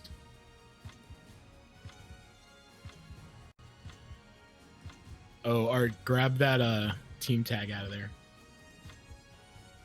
Yeah, but linkorz does have a team. Roger. True. As much as I love Omen, I mean, Well, yeah. I can I only would notice. You can only support so many. I can only support so many. Oh my god, that was a good one. Yeah, but we out here. By the way, big ups to everybody on YouTube that's been watching. Now, the noble wolves. I've been uploading the complete tournament in 4K, so glad y'all find it convenient. I see. But I Shout out cannot to anybody coming from YouTube. Yeah, for sure. Every Sunday, 7 p.m. Eastern. All right. Well, again, I think this stage benefits Amy more. But let's see how Omen plays this matchup. Has one red rose already. Gonna get 2 with that 1B. Catches him, counter hit. Wall pressure. 3. Unfortunately, died before he could get the 4th. But 1 rose away, winning the round. That's not the worst case scenario for Amy. She'll definitely take that. Oh, it doesn't block the second part of the string. And that's gonna be red rose Amy, ready to go. Nice block on the second hit. 4 AA. There it is again. Here it goes. Here we go. We have 4A started. in the house. Yep. It has started. Is this neutral? Nice. Gets the whip punish. This is not so. It should be. It's red rose CE. Yeah, it should be. Yeah. I live so as not You know, to white rose lose. would not have killed, but he didn't really have a reason to go for white rose. Yeah, I mean, we're in round 3 and he has his red roses. I mean, he's in a really good position. I think, again, Omen is just going to have to create some space. And you're seeing him doing it right now. He's going for the 4/4Ks. He's going for the horizontals. Yeah, but And now he's- linkorz is just spacing it out too. Like, very comfortable with just waiting and going for 2-2B whip punish. Whip punish just that 3K earlier. Now has the soul charge pressure. At 4AA. We blocked it. Oh, get the 2A punish. I think you could have got more, but not gonna matter. 4BB, you gotta secure that round, and linkorz taking game number 1. Finally blocks the 4AA. And it just didn't matter at that Welcome to the moment. stage of Negative, history negative 16, so you get something decent. Thank you to Beardly here for donating $10 in cash. Beardly here. Yep, and using the promo code. Oh, what a guy. $10. A real nice guy. That guy's always supporting Soul Calibur. Yo, at the last ever Soul Calibur tournament in real life, Winter Brawl, we totally went 0-2 in the team tournament together. Good old Beardly Days team. It's great. Again, opening up with the 4-4K, and this time it lands. Counter hit. 3A challenging. Esports. Thanks so much for subscribing. Gets the whole counter hit. Oh, got the hit, but unfortunately it was air hit. Didn't get the full combo. Missed the last hit.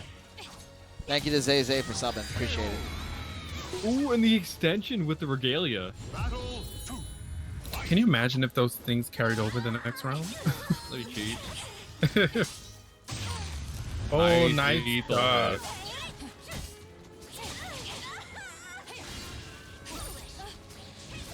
Guy. Nice step from linkorz. 2DB with punish. Gonna get the red rose. One more. And that's gonna be red rose perception. 4AA. Everyone's favorite move is now back. Look at it. Here we go. Oh, here's the mix up. 3B, 4A. Also 3BA, safe on block. I don't know why. It is. Oh, and again, he just was not able to outrun 4A. And his run counter. He's trying to run away. He's like, don't come near me, please. I don't want to get 4A. And Amy's like, no, 4A. So much range. Look at that damage. Crazy. Yeah, that 1A on. A little extra damage for Omen. And this is what Omen needs to do. I think every time he has gone for vertical, he has been sidestepped. He needs to stick to the kicks and the horizontals that are really going to catch linkorz sidestepping. Yep. Went for the move that jumps over the low. linkorz blocks it. Goes to the low.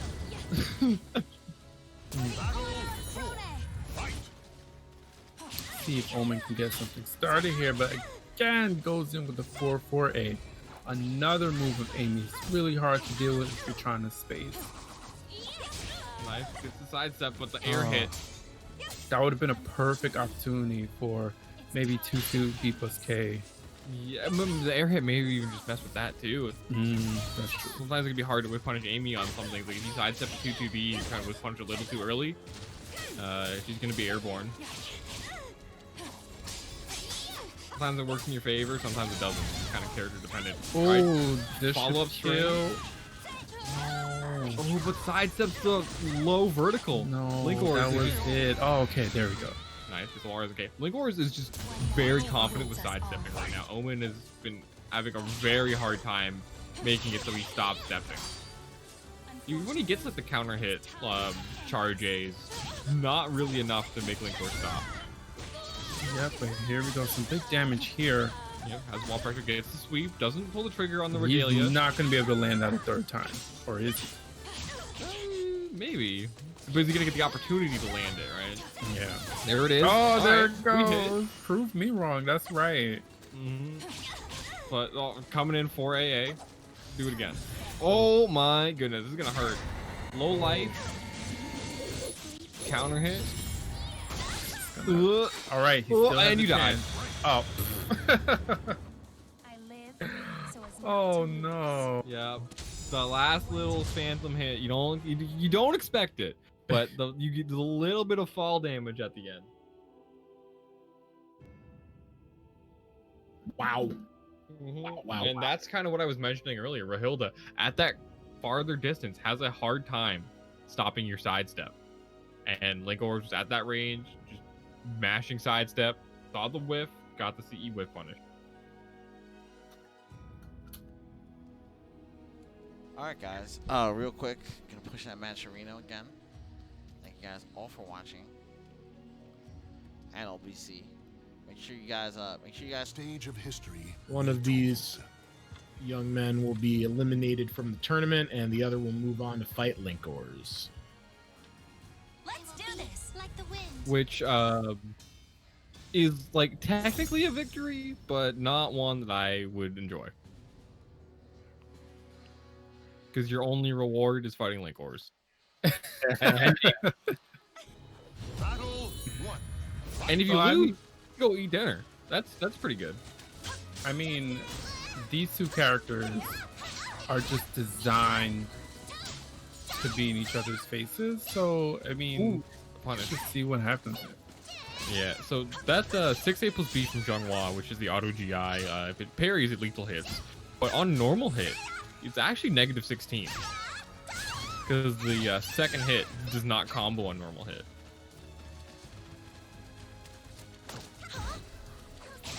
So maybe Windcharmer just wasn't ready for it. Counter hit combos though. Ooh, nice whiff punish. Nice life lead you had. It'd be a shame if it got absolutely destroyed by one. Oh, trying to run away. Nope, 6-6A.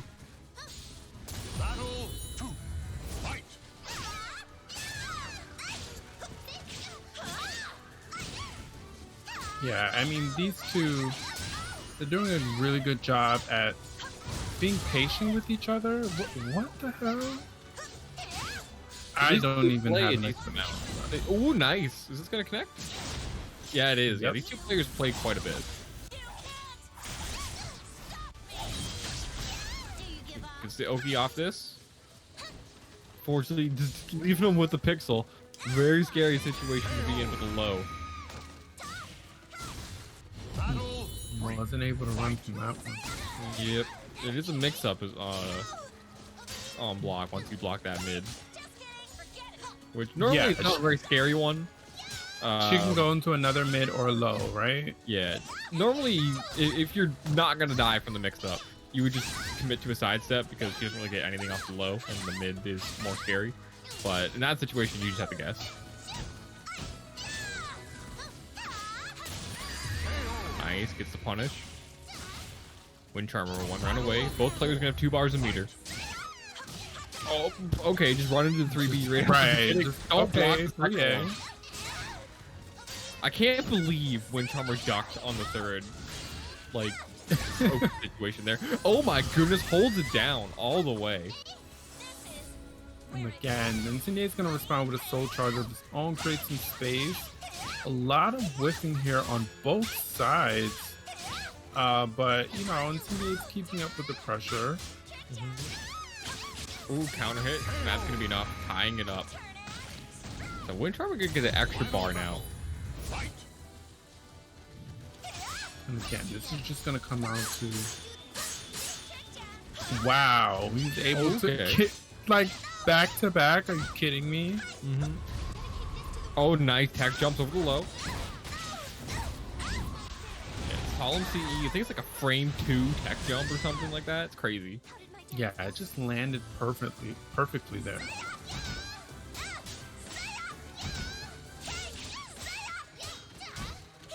Did they make her AAB safe? Xianghua? I think it might be. I think I'm not too sure. Or maybe Talim can't punish it because he's just like stubby range. That's a lot. That might be pretty common. With Talim, yeah, her range isn't that great, so a lot of moves that, despite being punishable, she just doesn't have the ability to hit it. It's making me cringe. I'm like, punish. I'm like, wait, can't she punish her? No, her punish probably just doesn't reach in that situation. Welcome to the stage of history retold.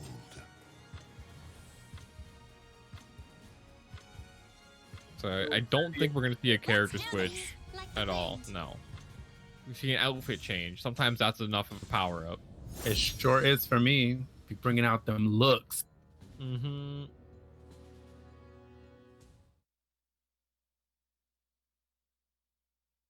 like, just got home from work, need to go out. All right, change the outfit, new person. That outfit before was the work clothes. We're on party clothes, Talim now.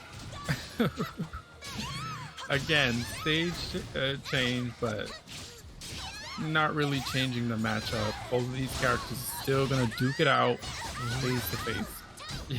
Yeah, pretty much the entire game has just been like range 0, just like throwing moves at each other. Nice wait, patience on the reversal edge, waits for Windcharmer to cancel it, and then gets the punish.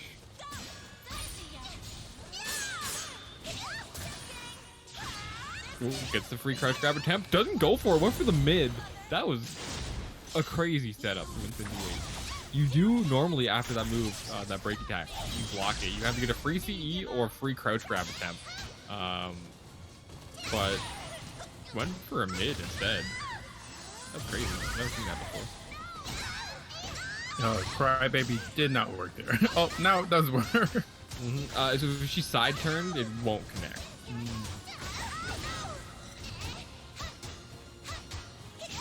And again, Talim really keeping up with the pressure here. But Incendiate does not care. Ooh, the delayed low bait does not care. Yeah, beats out the AGI, or the GI with the delayed low. It's great timing from Incendiate. Again, he's not really finishing the AAB string anymore. Now he's canceling into his stance. But again, oh no, that's gonna win. No. Oh, it hit. I was not expecting it to hit. Gonna heal a little bit after this too. Take that like 15 HP back. In this matchup, 15 HP makes a big difference. AA hits out of the air, takes it as a mix-up opportunity. Counter hit, only gets the 2A, but gonna put it into more pressure. And that's not gonna work. Jumps away, went for the AGI, but not getting anything out of it. Trying to break that guard right now, but guard flashing red for both players. And doesn't block the low. Yeah, I'm assuming Incendiate just didn't want... I mean, I would have taken the guard break there. Yeah, I'm already 2 rounds up. Yeah, maybe just want to block the mid just in case Windcharmer tried to cash out on it, but went for the low. And again, both gauges are blinking red. Yep. Just a matter of who breaks first. Yeah, and depending on what you break with. Right. Like, I think pretty much anything Talim breaks with at this point is going to kill Incendiate, but if you can save this guard break, that could be huge. But now you're at the point where it's not going to matter. That not much you could do there other than get hit by the next one and just hope that you can heck forward and a GI or something, but yeah, at that I don't even know if point- you would have had the frames to do it after that move hits you on the ground. Yeah, at that point, it was just a matter of whose gauge is going to break first and, you know, the following moves afterwards. But I think Incendiate did a really good job at just, you know, playing Xianghua. Xianghua does not care about a lot of your movements or your moves. Okay, sometimes she's just going to throw out that 3V and you're going to get hit by it.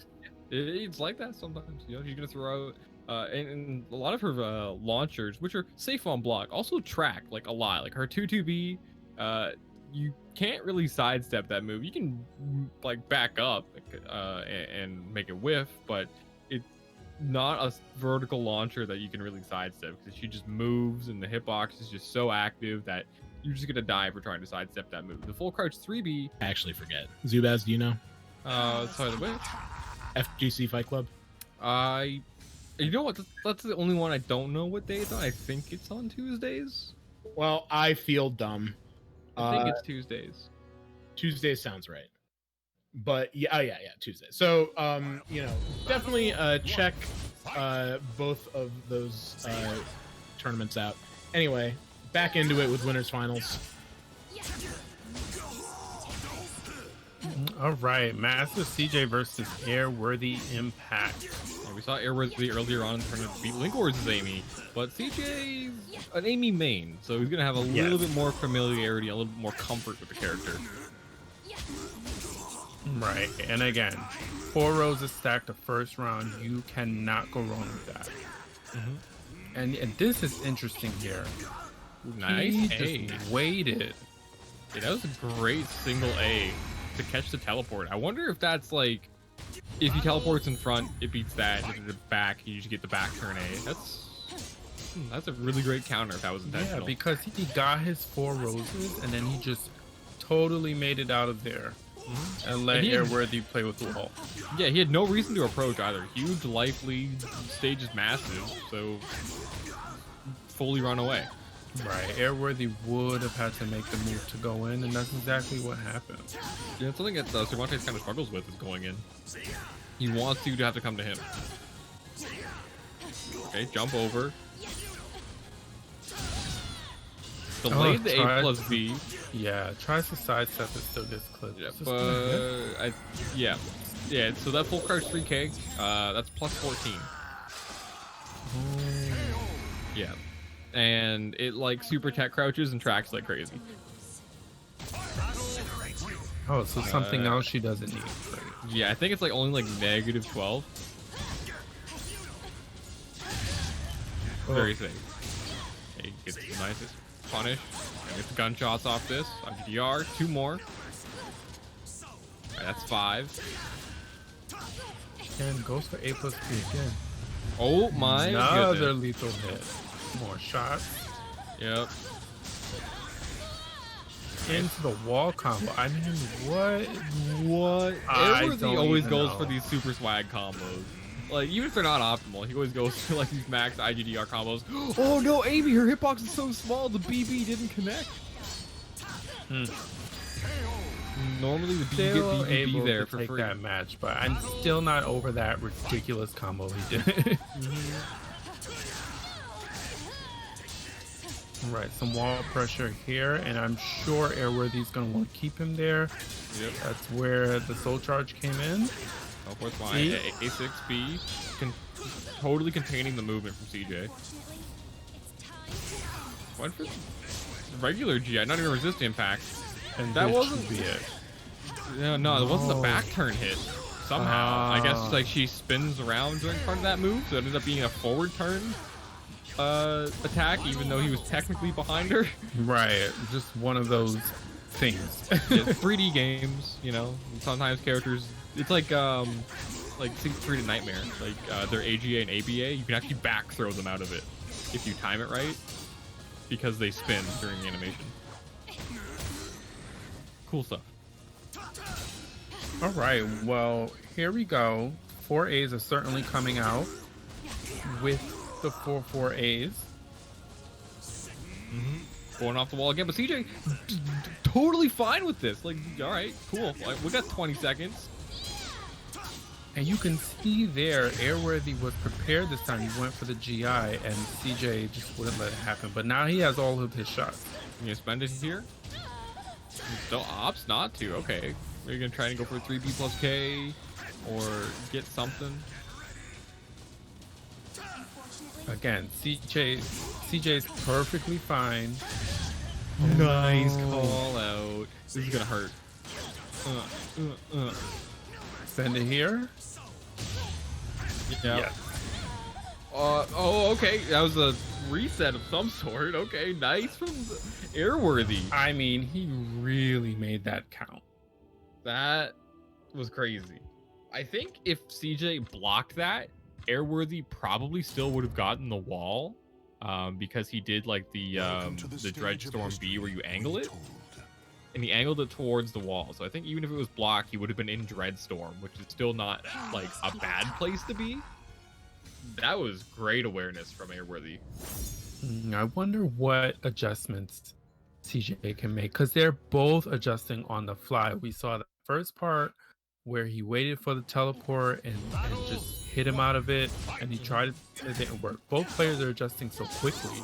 Yeah, and a lot of that came down to CJ waited for Airworthy to teleport behind him. Airworthy whiffed the GI, but CJ only went for a 3A, which did not do enough damage to kill Airworthy and left him on a pixel in that one round, and that was enough for him to come all the way back. Exactly. He had a chance and he just went for it.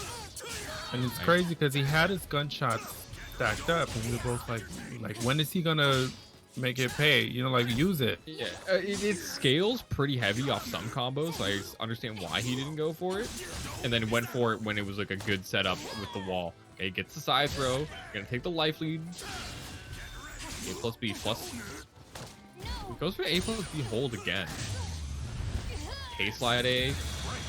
I mean, he has done that every single time. I believe you can GI in between that. You can react to the K-slide A and GI, but you'll probably still get hit by the K-slide A, but just not lethal hit by it. Because it is actually really slow. But that's kind of really the only way to deal with it, because it is like a post GI 50-50. Right, but that's what I'm saying. He has gone for lethal hit every time. I think he went for A+B like twice. Got the lethal hit once. It's a very scary situation to be in, and I think CJ is just trying. Maybe he's trying to react to the slower one, and that's why he's not just immediately going for the GI. Oh my goodness, and he's out. He's dead. I mean, It is winners final. Remember, yeah, it is first to 3. That was a crazy punish from Airworthy. And Airworthy, he is like one of the flashiest Cervantes players. Right? He's like almost like in some ways like opposite to Ender's J, who was very like he's a very just going to bring him up. Yeah, Ender's goes for like he's very compact, smart plays where he's like, okay, this is like an optimal situation. It's not really like that janky, and like he just goes for like the more easy guaranteed things, and basically a lot more of his game playing off of like running up 2A+B, 3B, and throwing you, as where Airworthy is all over the place, goes for these hard like G cancel IGDR combos, The wall shenanigans. a lot more of that. Fight.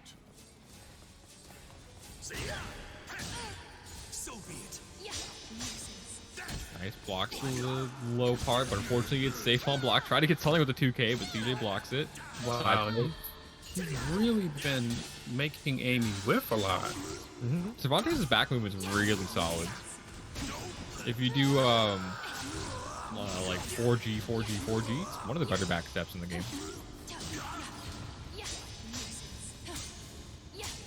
And here, CJ is just really trying to keep him put, but wasn't able to contain him against those walls. Oh, nice side step. I think he tried to go for a 3B, but maybe just flubbed the input. And it's going to be enough for CJ to come back. Yeah, if he got the whiff punish he probably wanted, which was a 3B, that would have been the round in favor of Airworthy. But hey, as CJ, we take those. Nice 3BA. Hits the red rose. Finally has the perception. Right. Now he's transformed into Master 4A. Yep. But, you know, again, we saw this before. Yeah. This sort of full screen presence from both players, waiting for the other one to make a move. Yeah, and one thing that's really annoying in this matchup for Cervantes is 4AA is -16. And Cervantes, his only option to punish it is Wall Rising K or CE. His Wall Rising A and B are 18 frames, so he cannot punish with those moves. Okay, let's see what he does here. Goes into Soul Charge. And really good. Oh, barely caught him at the end there. Yeah, so 4AA is like, it's such a spammable move against Cervantes because you're not going to eat that much damage. Wall Rising K is barely anything for how good 4A is. And just dancing away, get shot in the back of the head. Shot her in her ass. It's like that meme. It's all cake. It's all 4AA. It's like always has been.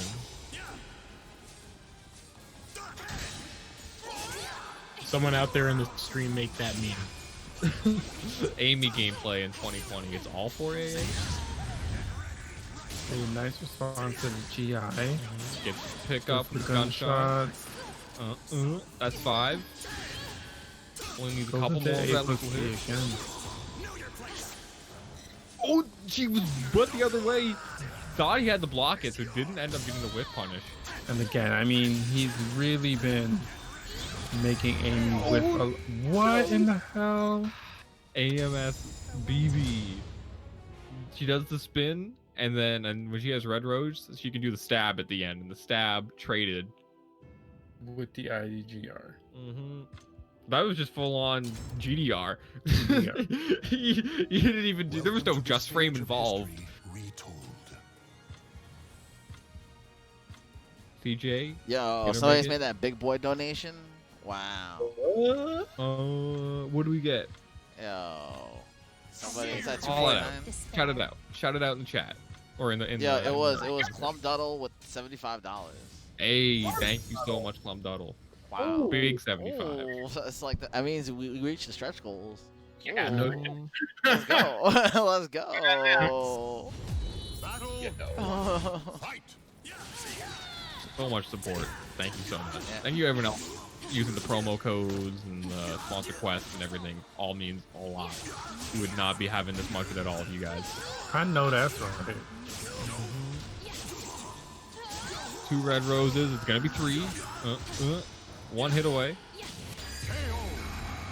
You're right. And MasterCJ Hard spot. taking that first round. So he's going into this next round with 3 roses. Yeah. And I'm sure that's like the first thing he wants to do. Yeah, and it's the first thing Boom, he gets. There it goes. 4A. Yep. You do it. Error of the 4As. Blocks it, gets the RSNK. There is nothing to de-incentivize her from doing it in this matchup. And I like that response. He finally did something about the D-side kick. He got the whip because K-Slide A is K-Slide safe A. on RE, right? But he went for a crouch IGDR, which he could have just done 3B and essentially just got like the same damage, like 1 or 2 damage difference, really.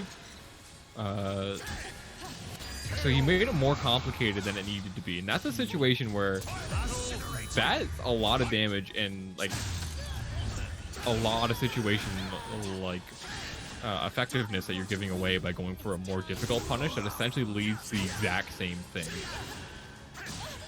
And again, I mean, Airworthy's really working on this gauge here.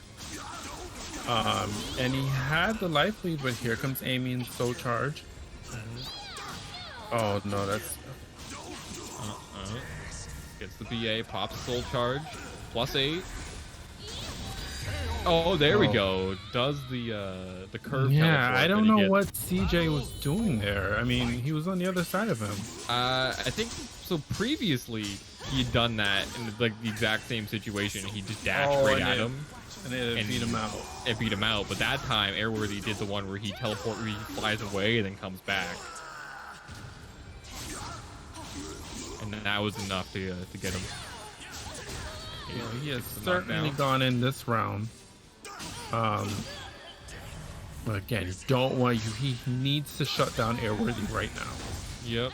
Oh, that's gonna be garbage. Is he gonna? He thought he was forward turned. He thought he was the other way around. So he went for a 3B, but he was back turned. 3/8 tech crouches under. Oh, Nice throw. Still able to clutch it out. All right, potential last set here. Ooh, the counter hit on the second hit gets the B2 gunshots. Spacing away now, but immediately dashes back in, being very aggressive. Unfortunately, it's Soul charge from MasterCJ. Let's see, he's definitely gonna go in. Oh, that little like the elbow move that he did. That was you meant to do that. That's one of the things you can see when a Cervantes drops IGDR. these techniques breathe life. Back, jumps over the K-Slide A. He's got hops. Because he's an undead zombie pirate doesn't mean he can't jump. And CJ's not giving up here. Nope. Ooh, nice block. And that's gonna be the game. Ties it up. Yo, 2-2. yo, let's go. That was Yo. we got a full count winners finals here. Mm-hmm. Yo, let's make some noise. Let's put some money in that match arena for these gentlemen here. Welcome to the Yeah, stage of that's- history retold. You see, I think Airworthy for like 3 or 4 times after blocking 3BA has gone for that 2K, and every single time CJ has blocked it.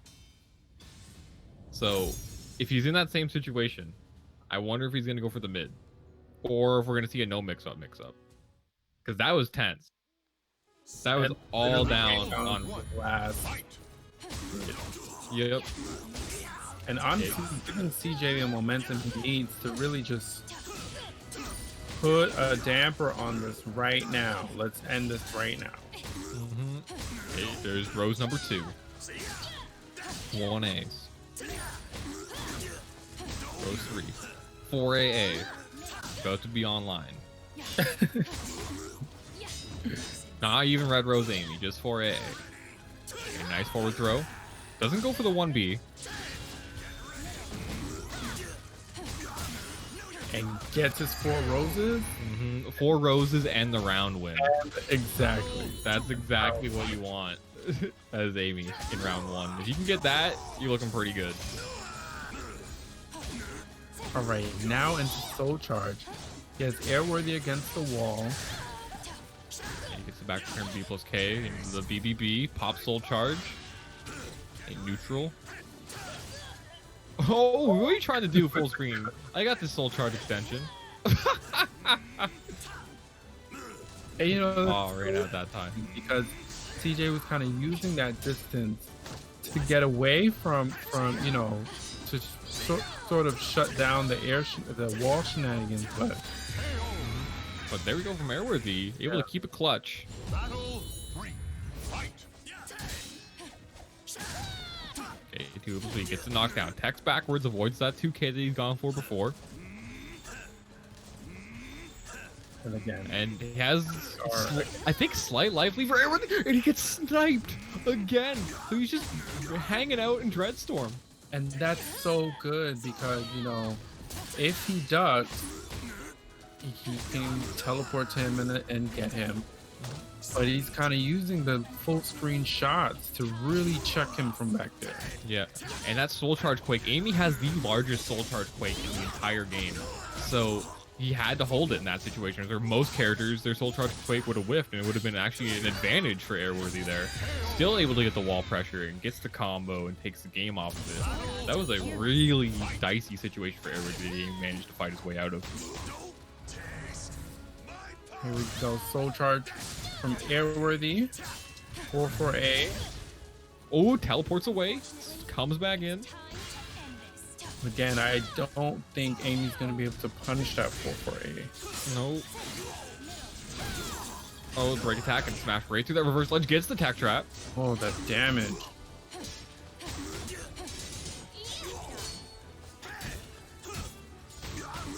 Nice block. He's blocked those, what is that, 2K from Cervantes? Yep. Oh, he jumps over with the B slide K. And that's going to be it. Airworthy moving on to grand finals.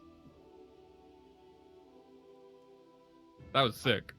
That whole set was amazing. He jumped over the 4A. Don't get a great block punish for it. Don't matter. I'm going to jump it.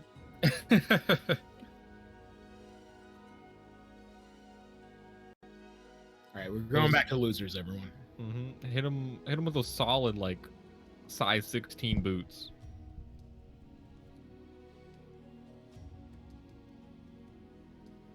So we're gonna get another NLBC classic, linkorz versus Incendiate.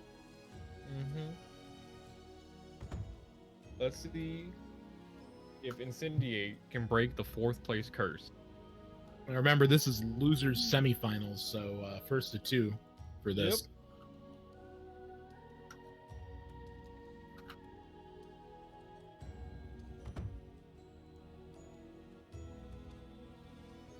Last week, Incendiate got 4th place and was not very happy with the result. But his opponent is probably the person or one of the people he struggled to beat, like, the most, like, ever, really, in linkorz. So this is going to be a really hype match. Also, it's BWV versus Team DEUS. I know, right? Yeah, bit of a friendly rivalry there. And I'm not going to be biased, even though linkorz is my teammate. I'm going to be trying I see how it is. as neutral as possible. I see how it is. All right. I mean, but technically you're outnumbered though, so That's true. Yeah. Is an NLBC function. Let's Out of respect for Save and Deus, I will not be biased here. Listen, I'm just saying, I'm gonna be biased as fuck. Go Incendiate.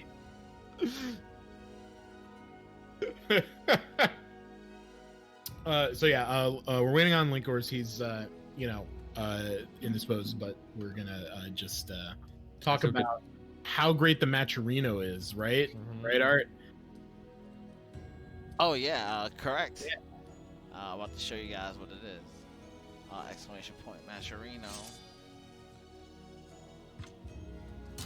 All these cyber athletes ready up. Immediately went in. Just as I managed to segue there. We're almost at $300. We're almost at $300, guys. Thank you guys so much. Save NLBC 67. Check out the surveys. That's $2 for 1 minute of your time. If you're in North America, whip out your phone, text Gamer1 to 876-642. You'll donate $2 to the prize pool when you do that, and Sonic will send you text messages about their upcoming fast food deals. Loser semifinals. Incendiate versus linkorz. Hell yeah, let's do it. Yep, first to 2. Winner gets at least 3rd place. Loser going home at 4th place. Or I guess they're already home. Well, they're out of the tournament. so much for technicalities. Yeah, loser has to walk to NLBC and then walk home. You know, I just not ideal for either of them. No, they both live really far away.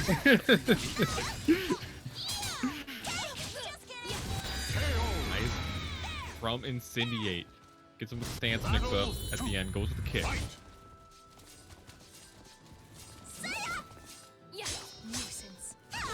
Nice block, but unfortunately that's safe. Yeah. Thank you, Big Spice Rice, for donating $20. Wow, somebody's donated some even more. We're at $345. Wow. Wait, hold on. Who did that? That was Kwang. $50. Wow. Oh my god. Airworthy. Thank you.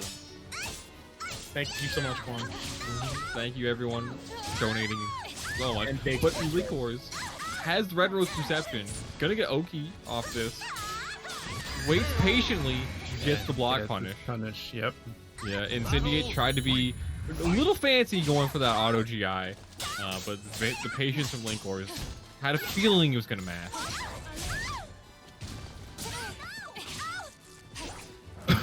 Crybaby and stabs her in the face. Yeah, it gave him something to cry about now. It really did. Oh my god. Did you see that 2DB? Crazy. Nice 3A. Stop stepping. Really good pressure from Link here. He is sidestepping everything. That 6BB, you want to sidestep there because the B has all the rewards, right? And that's like you want to negate that option. Below, you take like 12, 14 damage, and like whatever, who cares? Great awareness from linkorz. Goes forward again, -14. Punish. 4AA, nice. Is it gonna? Actually, he's dead. Yup. So that's soul charge expensive. Yeah. Jungle actually has the best punish in the entire game for the soul charge version 4AAA. It's -12. So normal 4AA is -16. But it only combos on kill. So I guess there's that. Going for these haymaker auto GIs, gonna get block punished. linkorz being very patient. His timing is on point right now. Right, and as you mentioned, those auto GIs, they just have not been paying off at all. They not in this matchup, no. And the air hit from linkorz earlier got the Incendiate whiff punish, but didn't get anything off of it. Trying to go in for the stance pressure. Okay, gets the counter hit into the throw. It evens up that life bar, and nice ring out. That was very clean. That 4-4A was placed perfectly. To the stage of it was delayed just enough that linkorz walked into it. Definitely, and that you just took the words right out of my mouth. You said he's just waiting to see if he could land his counter hit, and that counter hit basically carried over to a ring out.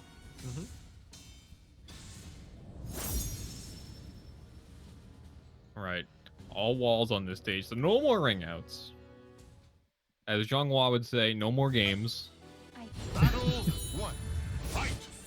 The only game we're playing is for AA. Eventually. Nice block. Yep. Deny him those red roses now. Yep. Deny the 4AA. There we go. Blocking again. Nice. Get back.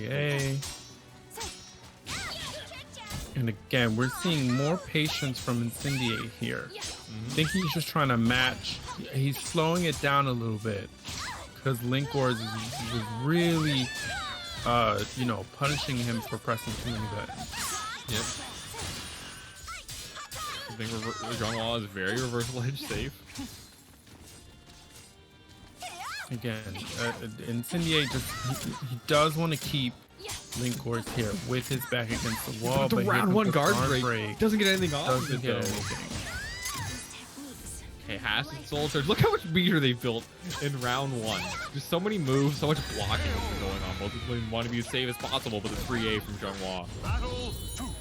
Fight. Gonna be able to close out round number one. Has a bar of meter as well. Already safe. Yep. Damage.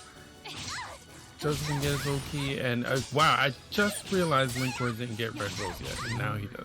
Yeah, that round lasted forever, but red rose perception was not achieved. Okay, soul charge is gonna be +8, knocks him away, has the wall pressure. And again, seeing this patience from linkorz, but he still gets clipped by this 3B into CE. Has the mix up afterwards as well. Ooh, the mash! He knew he was gonna go for the jumping low. Yeah, he was just like, screw this, I'm gonna press a button. All right, and then Incendiate's on match point. Yeah, it is.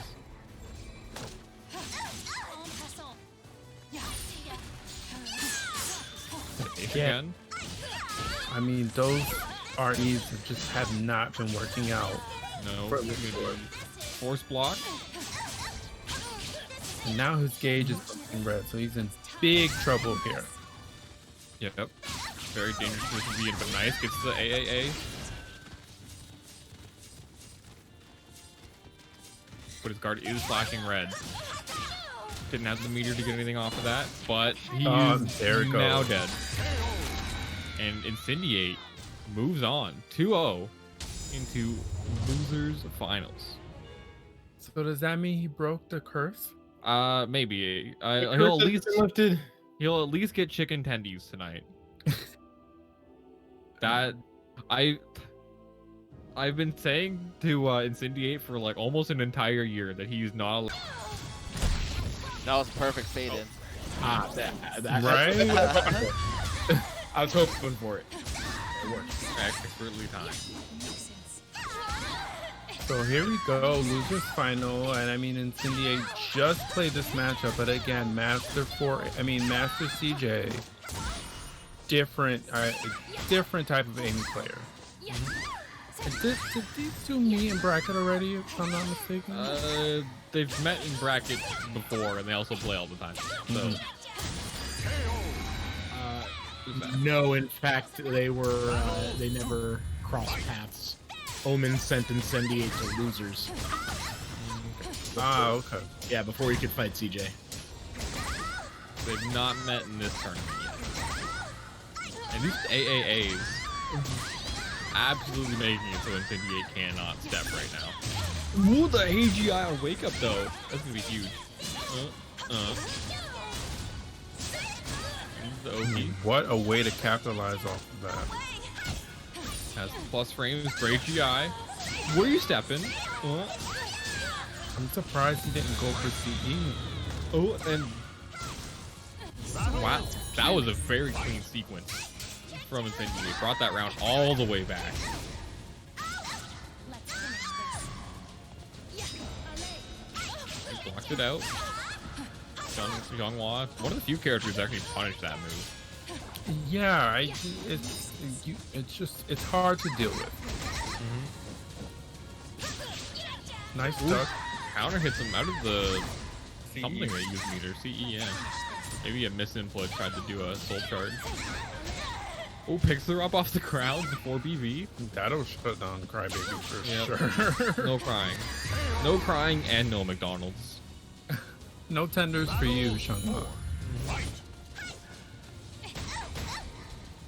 Again, opening up with 4A, see some little spacing between both players, and another 4A from CJ.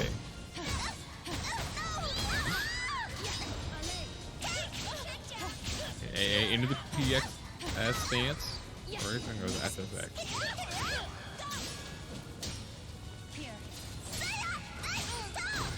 Yeah, mixing it up, going for all these lows. Here comes a soul charge from CJ. And let's see if he can get anything off with the soul charge. Yeah, I think Incendiate's just going to get killed this round before I even finish my thoughts. I think that Incendiate's gonna lose. Nice AGI on the spring. CG's been going for that a lot. Incendiate calls it out with 6A plus B.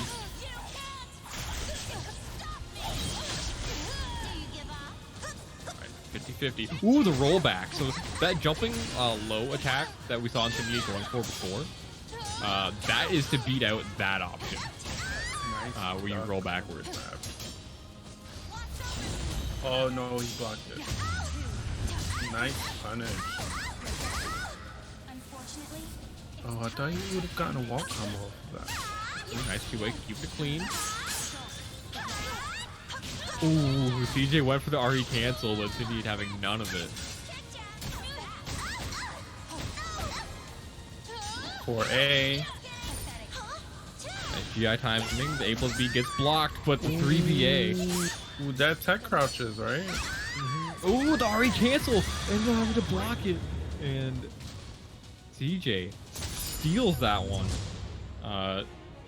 So against characters that have reverse ledge cancels, you kind of just have to keep stepping when you step the reversal edge, and just wait for a whiff, because the reversal edge cancel a lot of the time will realign like to exactly where you are when they do it.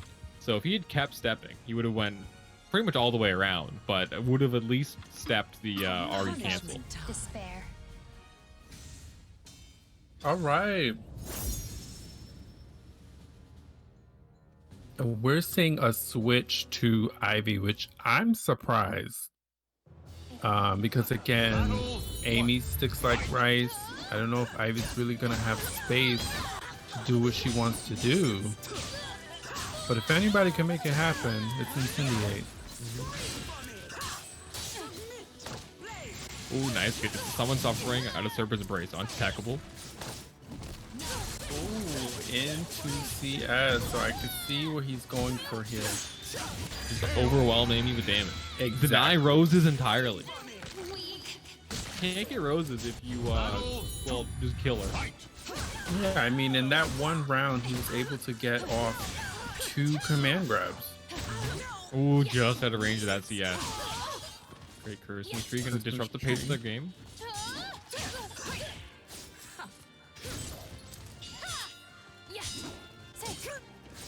Hasn't just blocked it out here. Yeah, I mean, Incendiate's doing a really good job at basically not getting hit. Just block. Just don't get hit. It's easy. Except for right there and there. There you go. It's hard against Amy though, because again, she really does stick. Oh, the whip is gonna be huge, but didn't have the red rose the most to get it. Frustrating thing with Ivy. Well, not really the most, but when you see your opponent is in that sweet spot where it does not hit, oh my god. I see. I love being in that sweet spot. I don't know what you're talking about. That's like one of my favorite things about the match. Well, clearly I would not like it. I look at it, 3A, 3A, 3A. You trying to sidestep away from me? No. Get over here. I'm just not. I'm still not sold on the Ivy pick. It worked out in the first round, but everything after has not worked.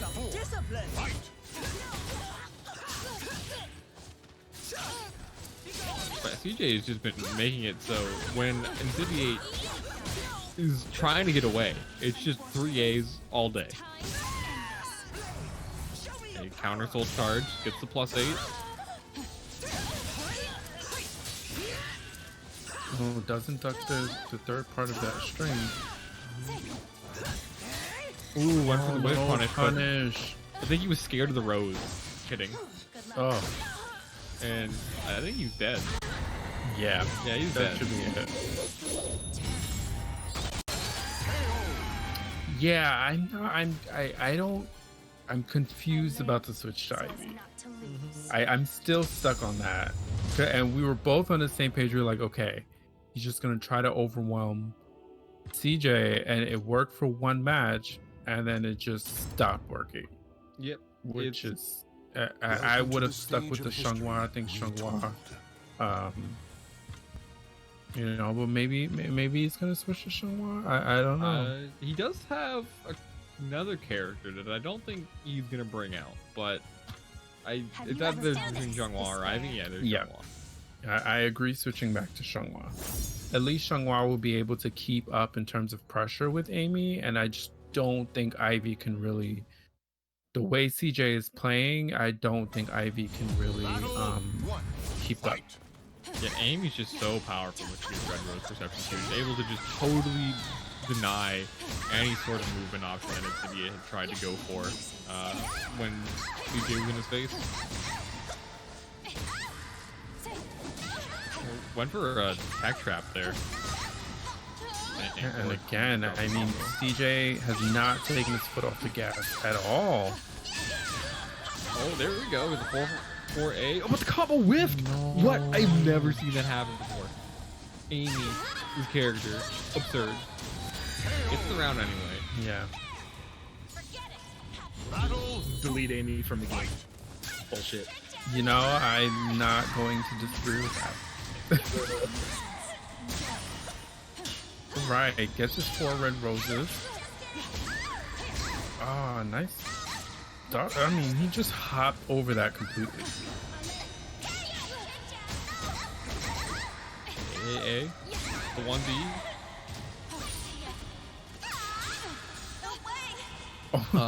Both players, the guy there. The GI stare down.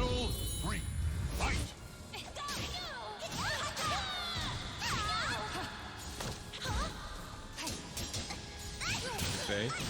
Nice. I like him going for the BB there because despite the 6/6A being -12, she can cancel into a parry, and generally the I-12 punish that your character can go for is a high. If you're gonna go for like an AA or 6BB or something. So that was a great read from Incendiate to go for the BB there. Soul charge from CJ, and I mean,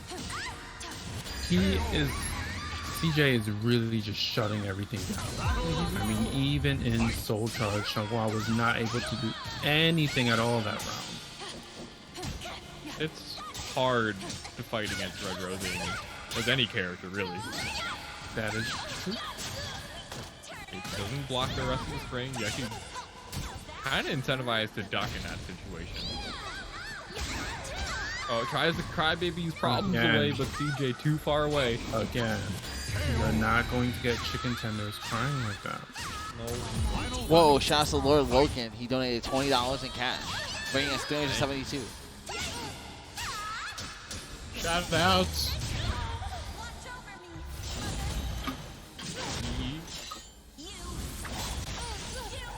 I wonder if he's going to go for the, I think it's the AP +K. We're going to see that because CJ had rolled the last time. Ooh, canceled it. No, complete whiff. Yeah, canceled into the stance. Maybe didn't feel 100% confident in the decision there. All right, and this is, I mean, Gonna hurt. this should come through. Ooh, it did. Okay, cool. Incendiate. Esports. Staying alive. Thank you so much for And subscribing. thank you to Socrates for the sub. Much appreciated, brother.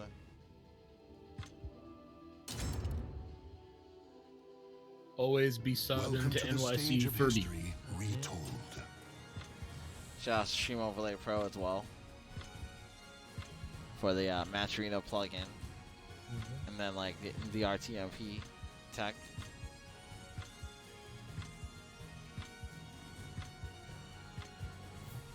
CJ waiting it out, I guess, or maybe both his players just taking a break, collecting their thoughts before they go into the next match.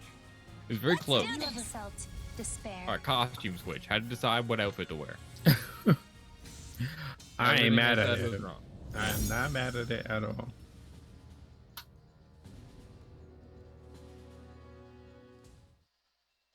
Where's 2B? A lot of TVs are actually on the West Coast. Crazy. Nova Mage is West Coast. He's like probably the best TV. 6A plus G. Nope, nice punish. Oh, here we go. We're going into RE now. And Xianghua wins it, but wasn't able to get much.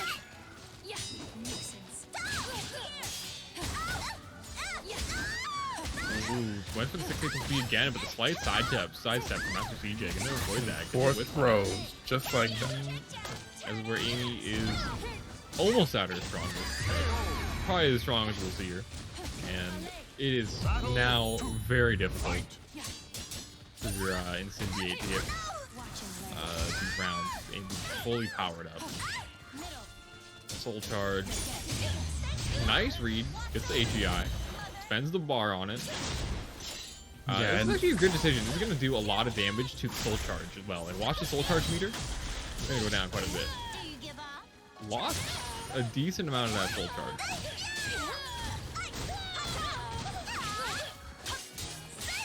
And Incendiate is just not giving up here. But here comes 4-8-4-8. Ooh, doesn't sidestep. That's a really hard one to sidestep. You have to pretty much just assume it's happening. Yeah, the window's really tight there. Yeah, nice. What's with the 6 feet? Barely. Just a tip.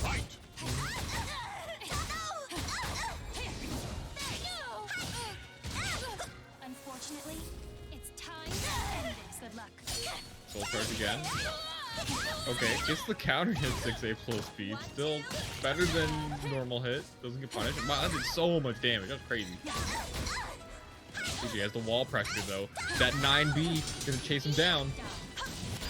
And nice sidestep from Incendiate, getting him with the 2K and the special taunts. Those are this one is. Yeah, Xianghua has unique taunts that she can do out of her stances. And they're actually technically attacks. Yeah, they're technically attacks, but they're something. Alright, and I mean CJ's really putting on the pressure here, and both players trying to keep it up here, and here comes Incendiate with a Soul Charge. Got the whiff, but only gets the BB off of it. Okay, trying to mash, just frame, and this is going to hurt. Soul Charge, low life. I think CJ is probably dead here. Yeah, he's dead. Great comeback from Incendiate. And look at that, Incendiate is just, he is not giving up. No, great options from Incendiate, calling out the side steps, going for those 6A plus Bs, not letting the couple that got blocked deter him from using the move. Welcome to the stage of history retold. A high risk, high reward, but when it works in your favor, it's definitely solid. And Amy's punished for it, despite it being pretty okay. It's not as bad as like a Siegfried blocking that move, because he gets about 87 damage for blocking it. All right, and we are down to the final set. And we also just hit over $400 for the match arena. Thank you everyone for helping out with that. Amazing support. You're all so great.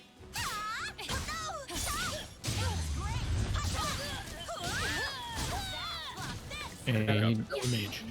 Thanks, Nova Mage. Hey, speaking of, I was just talking about Nova Mage. You must have heard my call. What a guy. Nice duck on the throw, and Incendiate's gonna capitalize here. Oh, guys, we're at $400. Yeah, we were just talking about that. Really? Wow. Mentioned it. That was Nova Mage. $30. Yeah. Amazing. Thank you. Ooh, nice. Gets throw, spends the bar, and that's going to be round. Yeah, that round ended. I mean, it went by so quickly. Ends with a perfect. And Incendiate is on a tear here. Can he close it out strong, or is MasterCJ gonna?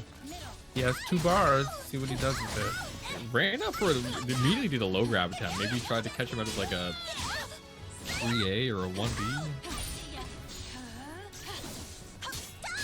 Oh, he didn't get the punish that he wanted. I think he tried to go for a 4-4A, but maybe he just flubbed the input. Very great positioning for Incendiate. Pop soul charge. Gonna keep his advantage. Here it goes. I mean, this is it. He's gonna do anything. He's got to do it now. Nice There it challenge. goes. And that's going to be it. Incendiate comes all the way back. 3 games straight. And makes it into grand finals where his opponent is Good Airworthy. for him. I guess he just goes by Airworthy now. NLBC strong in the house. Yeah. Defeating the invader from Ohio? That's right. Wherever he's from. Yeah. Ohio. This is the thing I remember. And his opponent, Airworthy, is a Cervantes main. And his teammate, Incendiate's teammate, Ender's J, is also a Cervantes player. And we are currently at 420.69. Oh, wow. And the match Reno, perfect. All right. That is perfect. Okay. Someone did it. Guys, We been did going, it. You guys been going too ham today on the match arena. Like, it's That getting a little is- crazy. yeah. Getting a little crazy, guys. No, look, everybody is really psyched for Soul Calibur. Is Yeah. what Yep. 420.69 is always the goal. Yes. You guys can help us climb even further. For the times when the game decides it doesn't want to cooperate, which only happened once this tournament, I think. Tonight was really good. You know? Tonight, everything happened actually one works. I'm amazed. It happened once. We had the backup. Everything is fine. Yep. I've now brought it up, so it's inevitably going to fail. Put that so away. This is all me. Evil on us. This is all my fault. All right, so here we have Xianghua versus Cervantes, a matchup that, you know, Incendiate is very intimately familiar with. Yep. I saw in the chat earlier, Ender's J telling Airworthy, hey, remember all those setups and things that I do that I taught you? Yeah, don't do them. Because he knows all of them.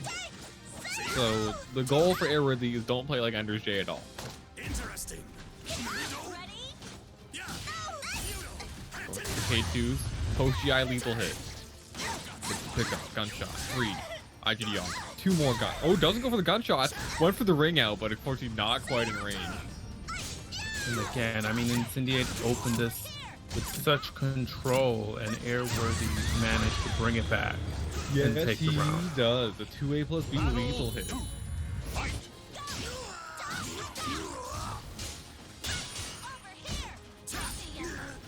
GI from Incendiate, the 4-4-A hold, going to beat out the re-GI from Airworthy. Has the ring pressure right now, but the rolling around. He tried to roll away from the ring edge, ended up exactly where he was, but like 60 damage less on the health bar. Again, I mean, a couple of Incendiate's responses there just weren't doing anything, but 3B into CE is always a good idea. Does it kill? Just kidding. Battle 3. Fight. Backing away. Cervantes so good at that. He wants Incendiate to have to come towards him. Ooh, unfortunately, tip range AA. Second hit, not gonna connect. Put that one in the maxi file. and again, I think Airworthy just playing this spacing game is probably good here. Because, I mean, Xianghua has to go in. And thus far, you know, Incendiate's pressure has been pretty good, but, you know, he has the potential to do a lot of whiffing here. Yeah, oh, if Airworthy Airworthy continues with the spacing. Oh. Incendiate just gave up. Because... Oh, wait. No, there was a desync. Oh, okay. Game desync. Oh, no. That game desynced. Yep. Yeah, you see, we popped off, and then this happened. I mentioned it. Zubaz, how dare you? I'm the worst. I'm the worst. All right. So first of all, what was the state there at the end? Well, the instance we saw is probably different. Yeah. No, than what they saw. Yeah. So I think the fairest thing to do would either be like, I don't know what you guys would do, but like either one round apiece. No, like or... just tell me what the round count was. It was 1-1. It was 1-1. Okay, and we saw Incendiate die. We saw Incendiate die, but that would have been a desync. So they probably both saw themselves win. Oh, so Airworthy is saying that it was 2-1 his favor, meaning at the with final, that last round, yeah. Yeah, so the final round was an Incendiate loss, so we're gonna do it at a 1-1 count. It right? was not 1-1. I mean, Airworthy, it was wasn't desynced. It was but desynced at the end, so you got the hit, but he probably saw something totally different on his screen because it desynced. Correct. Yeah. Right. No, it showed 2-1 because we saw the other version of like the game. It desynced. That's why it disconnected. Yeah. Very common. Yeah, this is one of those like net play is a total blow up things, and it's unfortunate, but the fairest thing to do is to roll back the round that didn't actually work properly, because all of the buttons, you know. Anyway, we're gonna remake the lobby for our what's it called? Wow. Alright, well, yeah, just let me know when. Maybe he's still alive. Her CE only does 75 damage. Not low enough life to really add that much on. Okay, never mind. It killed. Just kidding. I guess it was just enough added on.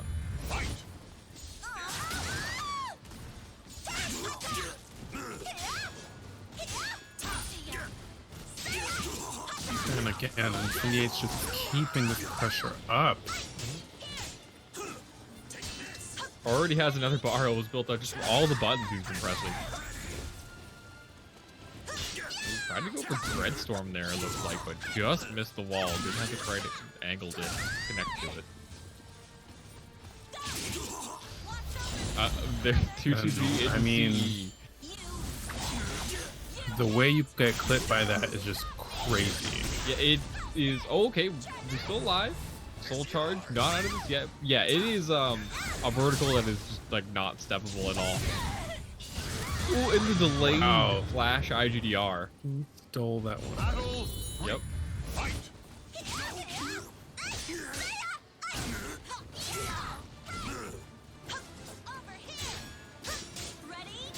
And again, this patience from Airworthy, especially when his back is against the wall, he will just eat it. You know, he will just wait for you to make a mistake, and then he's gonna move. Tries to interrupt. After that K2, but nothing did out of it, and Incendiate, nice interrupt on the stance transition. That's not a great stance for Cervantes. It's really slow to enter into. I think he didn't intend for it there. I think he tried to go for something else.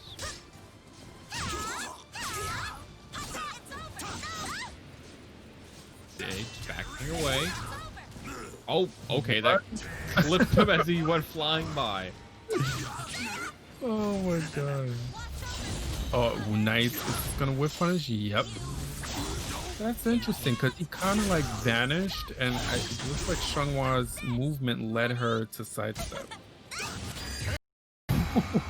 That was toxic. Oh, nah. That's disrespectful. Alright, so Ian, so I'm back to recording again. So I only need the last two Welcome games. to the stage of history retold. Yep. That's it. Everything else is good. Okay.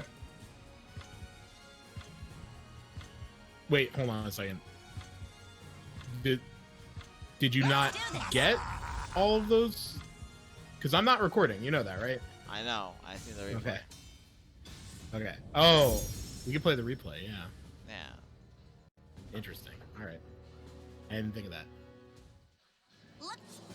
Battle 1. Fight. Alright, so what's the score, guys? Sorry. It's 2-0 for 2-0. 2-0. Incendiate. Yep. Ooh, went for Oh, the he tries IGR, to but punish. yeah, gets blocked. Nice with the wall rising A into Oki here. Goes to the B plus K. So I know he's not really taking any frame advantage off of that. Is he not? He's plus on that, right? It's hard against Xianghua because of her I-10 AA. So normally where he's plus, it becomes a little bit more tricky for him to kind of push that frame advantage, and it's genuinely better for him to take that slight advantage he has and use it to back up. So that way Incendiate has to come to him, and then he's still in the advantage state. But that 3A gonna take the round. If you're trying to challenge, she's probably either gonna trade or counter hit you with her aim. Okay, it's good to know. It's amazing how your gameplay style changes depending on the character. Oh, off the wall. He gets a lethal hit, but unfortunately it's hard to combo off of that one. He dropped the G cancel IGDR. Again, Incendiate is not letting up. Not giving him any room to really make any other decisions but backing up. Hit. Has the mix up. Ooh, and delays the second low.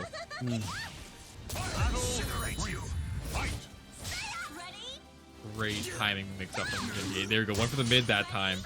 Immediately in that last round, he went for the low. So that thought was still there in Airworthy's head. What the fuck? Oh, Incendiate.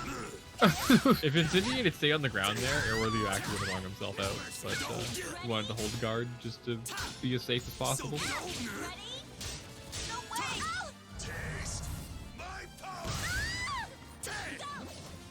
Oh, went for the 3B with punish, but the subby arms from Xianghua not quite long enough. But nice read on the crouch, gets the low grab.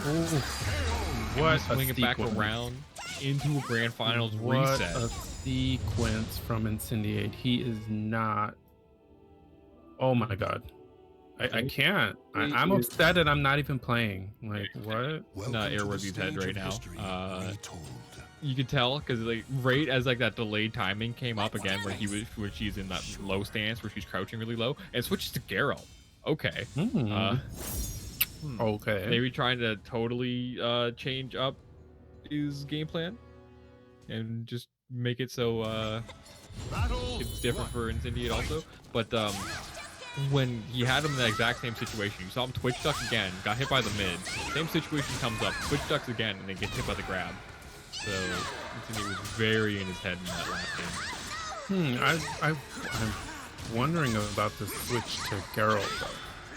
Geralt has the ability to kind of play similarly, just like with his range and space control.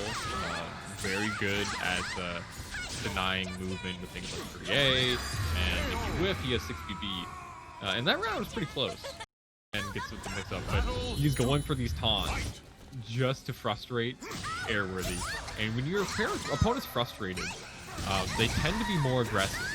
Well, let's see if Airworthy is able to kind of just acknowledge that and not play like that. It looks like he's kind of backing in and going out. So hard to say. Tries to go for the real quick, aggressive 3-3B, but did it too early. Doesn't actually get the whiff punish. Ends up whiffing himself.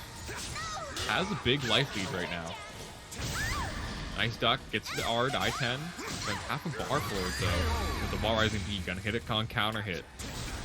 Yeah, so this switch is definitely working out. Yeah, And I could see what you're saying, like pressure-wise, both characters are keeping up with each other, and I think Geralt is able to play this in a way Cervantes wasn't. Yeah.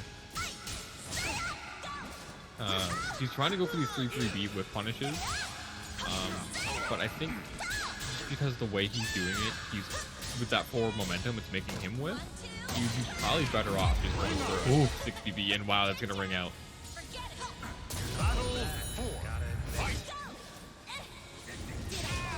Oh, nice avoidance of the Igni sign there. So if you look at the way Incendiate's playing right now, he is trying his hardest to tilt Airworthy. He is going for like taunt neutral and these weird like timings and everything. His entire goal right now is to frustrate his opponent. And you can see it's working because Airworthy's just standing there. Yeah, he's just standing. I was just gonna touch on that. He's just not contesting any of this. Nope. What? Gonna have the spacing here, but no, being aggressive 6A. Nice gets the throw. Ooh, he tried to challenge with Ari, but just out of range. And Incendiate taking the first set of this losers grand finals. Yep. Airworthy, I maybe take a Welcome second to the stage here of history to retold. calm down or think about what's going on, because Incendiate is clearly in his head right now. Yeah. You can tell by the way he's just standing there, letting Incendiate take multiple turns in a row, doing these moves that are quite negative. Waits out a little bit.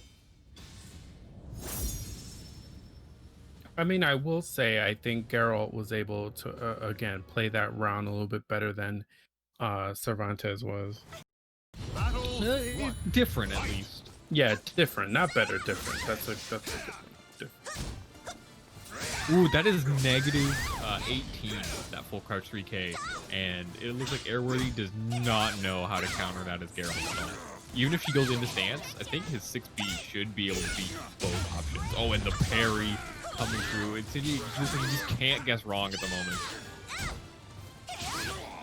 Oh. And I mean, the pressure. Oh, that was a weird camera swap, but the throw gonna secure it anyway. Yeah, Incendiate is on a tier here. I mean, Fine. I've never seen that lethal hit before. Ducks up the first part of the high. It's only if he spends the meter burn where it becomes a mid. And even still, I probably think that like PXS would super tech crouch under it. He's just faking all these throws. The mix up. There we go. There we go. Got the side throw. Yeah, not out that's this one something. yet.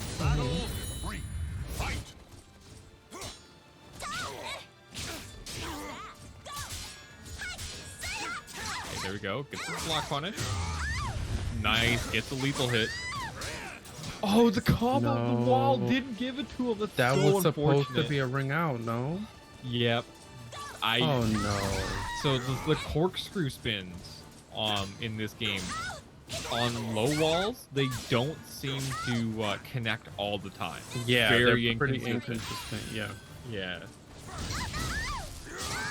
Okay, there we go. Nice. That was a sick combo. I've never seen that before.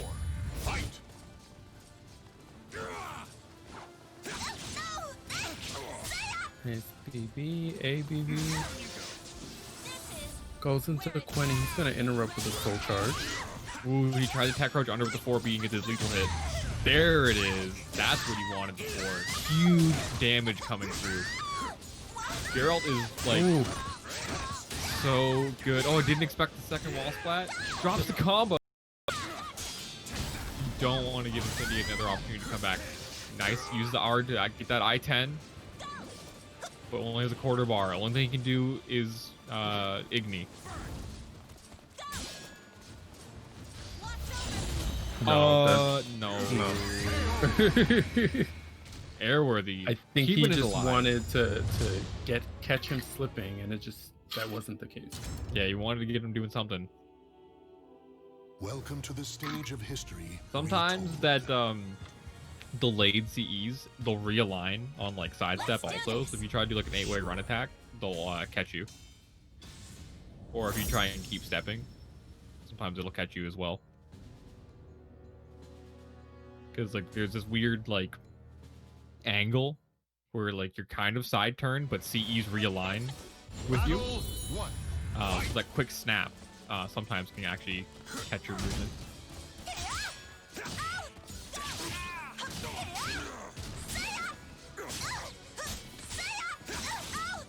All right, nice DB from Airworthy,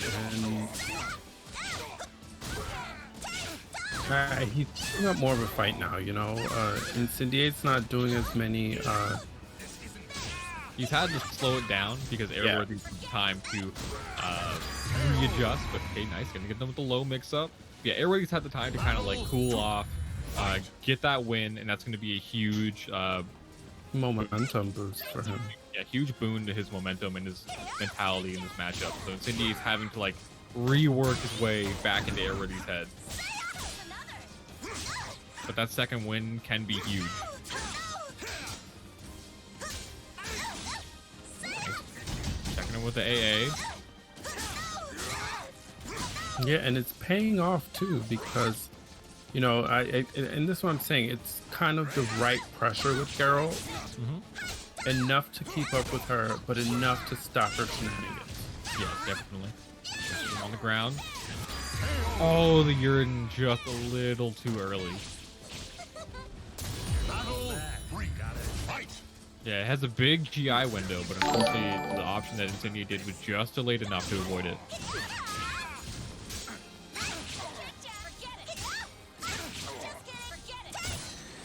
And again, here, oh, finally. Yeah, there we go. Got the Uridan. Gonna be huge. Ooh, nice unblockable Igni attack. Now his back is against the range. And he's got a couple shenanigans of his own. A lot of cancels here. Ooh, tried to have him wake up into that 2-2B, but rolls on the ground. Stays safe. Goes for that cancel a lot. It doesn't get anything out of it, and that's going to be a nice punish from Incendiate. But I don't... I'm actually going to have Soul Charge bonus, so this might kill. Ooh, living on a pixel. Yeah, I don't know how he would have come back from that one. Yeah, you had to guess right on that mix-up at the end.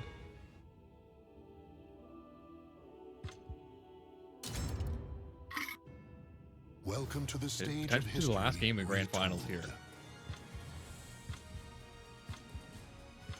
Let's do this.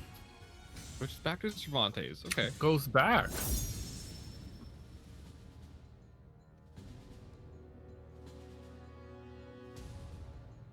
I don't know. I mean, did he switch to just throw Incendiate off? I don't know. Could just be maybe he just didn't feel confident in the Switch anymore. He got one game out of it. That last game, maybe just felt like it wasn't anything he could improve on. Incendiate adapted.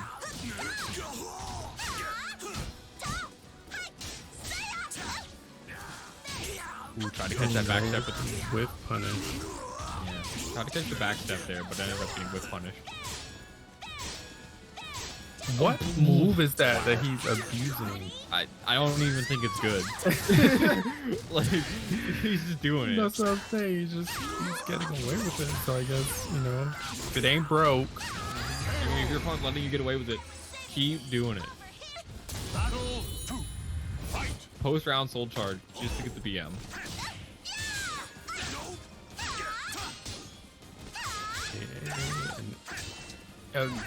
That's a big difference because Airworthy was letting him do that 2-3 times in a row. I believe that's 4-4-A from Xianghua. Was she like a really slow double horizontal? Yeah. Yeah, 4-4-A hold.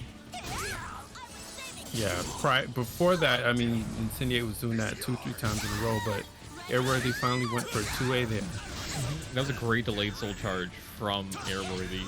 Incendiate tried to go for the read, but that delayed timing lets him get away with it. AA. A lot of opportunities there for Incendiate. He just missed the mark on a lot of them, but able to finish strong. Yep. Oh. Wow. And now the final, or potential final for Incendiate. GI, lethal hit, and that should be the game. And Incendiate wins NLBC Week 15. Go New York. It's your birthday. You won a tournament. Great games to both players. Definitely. Yep. It was very, very awesome to see all the games tonight. And Airworthy put a huge dent in that bracket, making it to grand finals. Incendiate making it all the way back in losers. That was super sick. Absolutely. And I mean, you know, no matter what happens, I mean, good games to everyone. It's definitely a sight to see tonight. Yeah, and thank you everyone for donating to the Match Arena. $425.49. That is huge. Huge. Thank you guys all so much for your support. Thank you, NYCFurby, for always hosting it every single week. It is awesome to have all the support for Calibur. Okay. Yeah, it's cool. Definitely. Yeah, honestly, tonight was I want to say like a local maximum of our Matcherino dollars. Hasn't been this high in a while. Yeah. We'll see how it does in the future, but I'm pretty happy with it. Yeah, definitely. Yeah, man. And it definitely got a little crazy. Yeah. So for us here at NY Calibur, thank you to our lovely commentators, Zubaz and Carbon Clive. You guys want I'm sorry. to say anything, show any of your stuff on the way out? No. I got shit to say. You know. All right. Hit it. I'm just kidding. But thank you guys for letting me commentate. And as always, follow me on Twitter, follow my Twitch, Carbon Clive. Thank you. Zubaz? Oh, you're muted. I don't know if he knows he's muted. I totally did. I didn't start talking. What are you talking about? Don't be mean. But if you guys enjoyed my commentary, and first of all, thanks for having me on again. It's always great to be on. You can follow me on Twitter at Twitter at Zubaz_, and on Twitch at just twitch.tv/Zubaz. All right. Thanks both of you for coming through tonight. And also, thank you, of course, to NYCFurby, Team Spooky Sabin, for hosting us every week, for being a true pal to the Soul Calibur scene. Oh, yeah, thanks, no problem. But, like, damn, I kind of got blown up by desync, huh? Yeah, that was a look. This is I feel really bad for Airworthy, because the way I see it is that he has been lucky enough to never see that happen live, but when you run enough of these and have watched enough online tournaments, it's just like, okay, you have to accept it. You see this happen, and knowing how the game works under the hood to some small tiny extent, you can appreciate like how this would happen, and what's going on that causes this sort of thing. So like, I understand the frustration, I really do, but this is that was the only fair way to resolve it. So yeah, thanks everyone for showing up. Thanks for donating to the Match Arena. And as I have said, remember on Thursday we're gonna have Boominati Battles on Cambosa's channel. On Tuesday, there's gonna be the FGC Fight Club, and then later in August, we're gonna have a worldwide tour of Soul Calibur talent across the globe, and it's gonna be epic. And I can't wait for you all to see it. So yeah, I think that's it for us tonight. Yeah, like, hopefully that doesn't happen again. And also, I would just like to remind everyone, wear a damn mask and wash your hands, okay? He's right. Clive is on top of that. Everybody, don't get COVID. Don't spread COVID. Please. Be kind to your fellow humans, and depending on the person, please. Like, just do everything possible to make this dry up and go away. All right, we out. Good night. Our channel's all yours again. See you next time.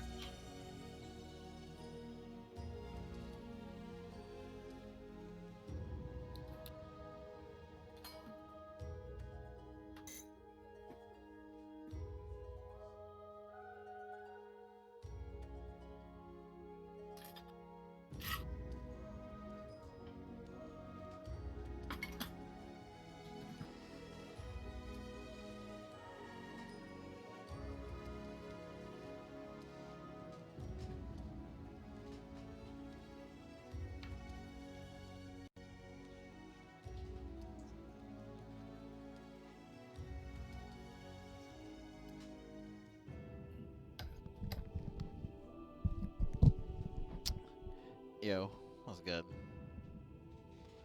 What's good in the hood? Oh, looks like everybody left. Damn, like that sucks, huh?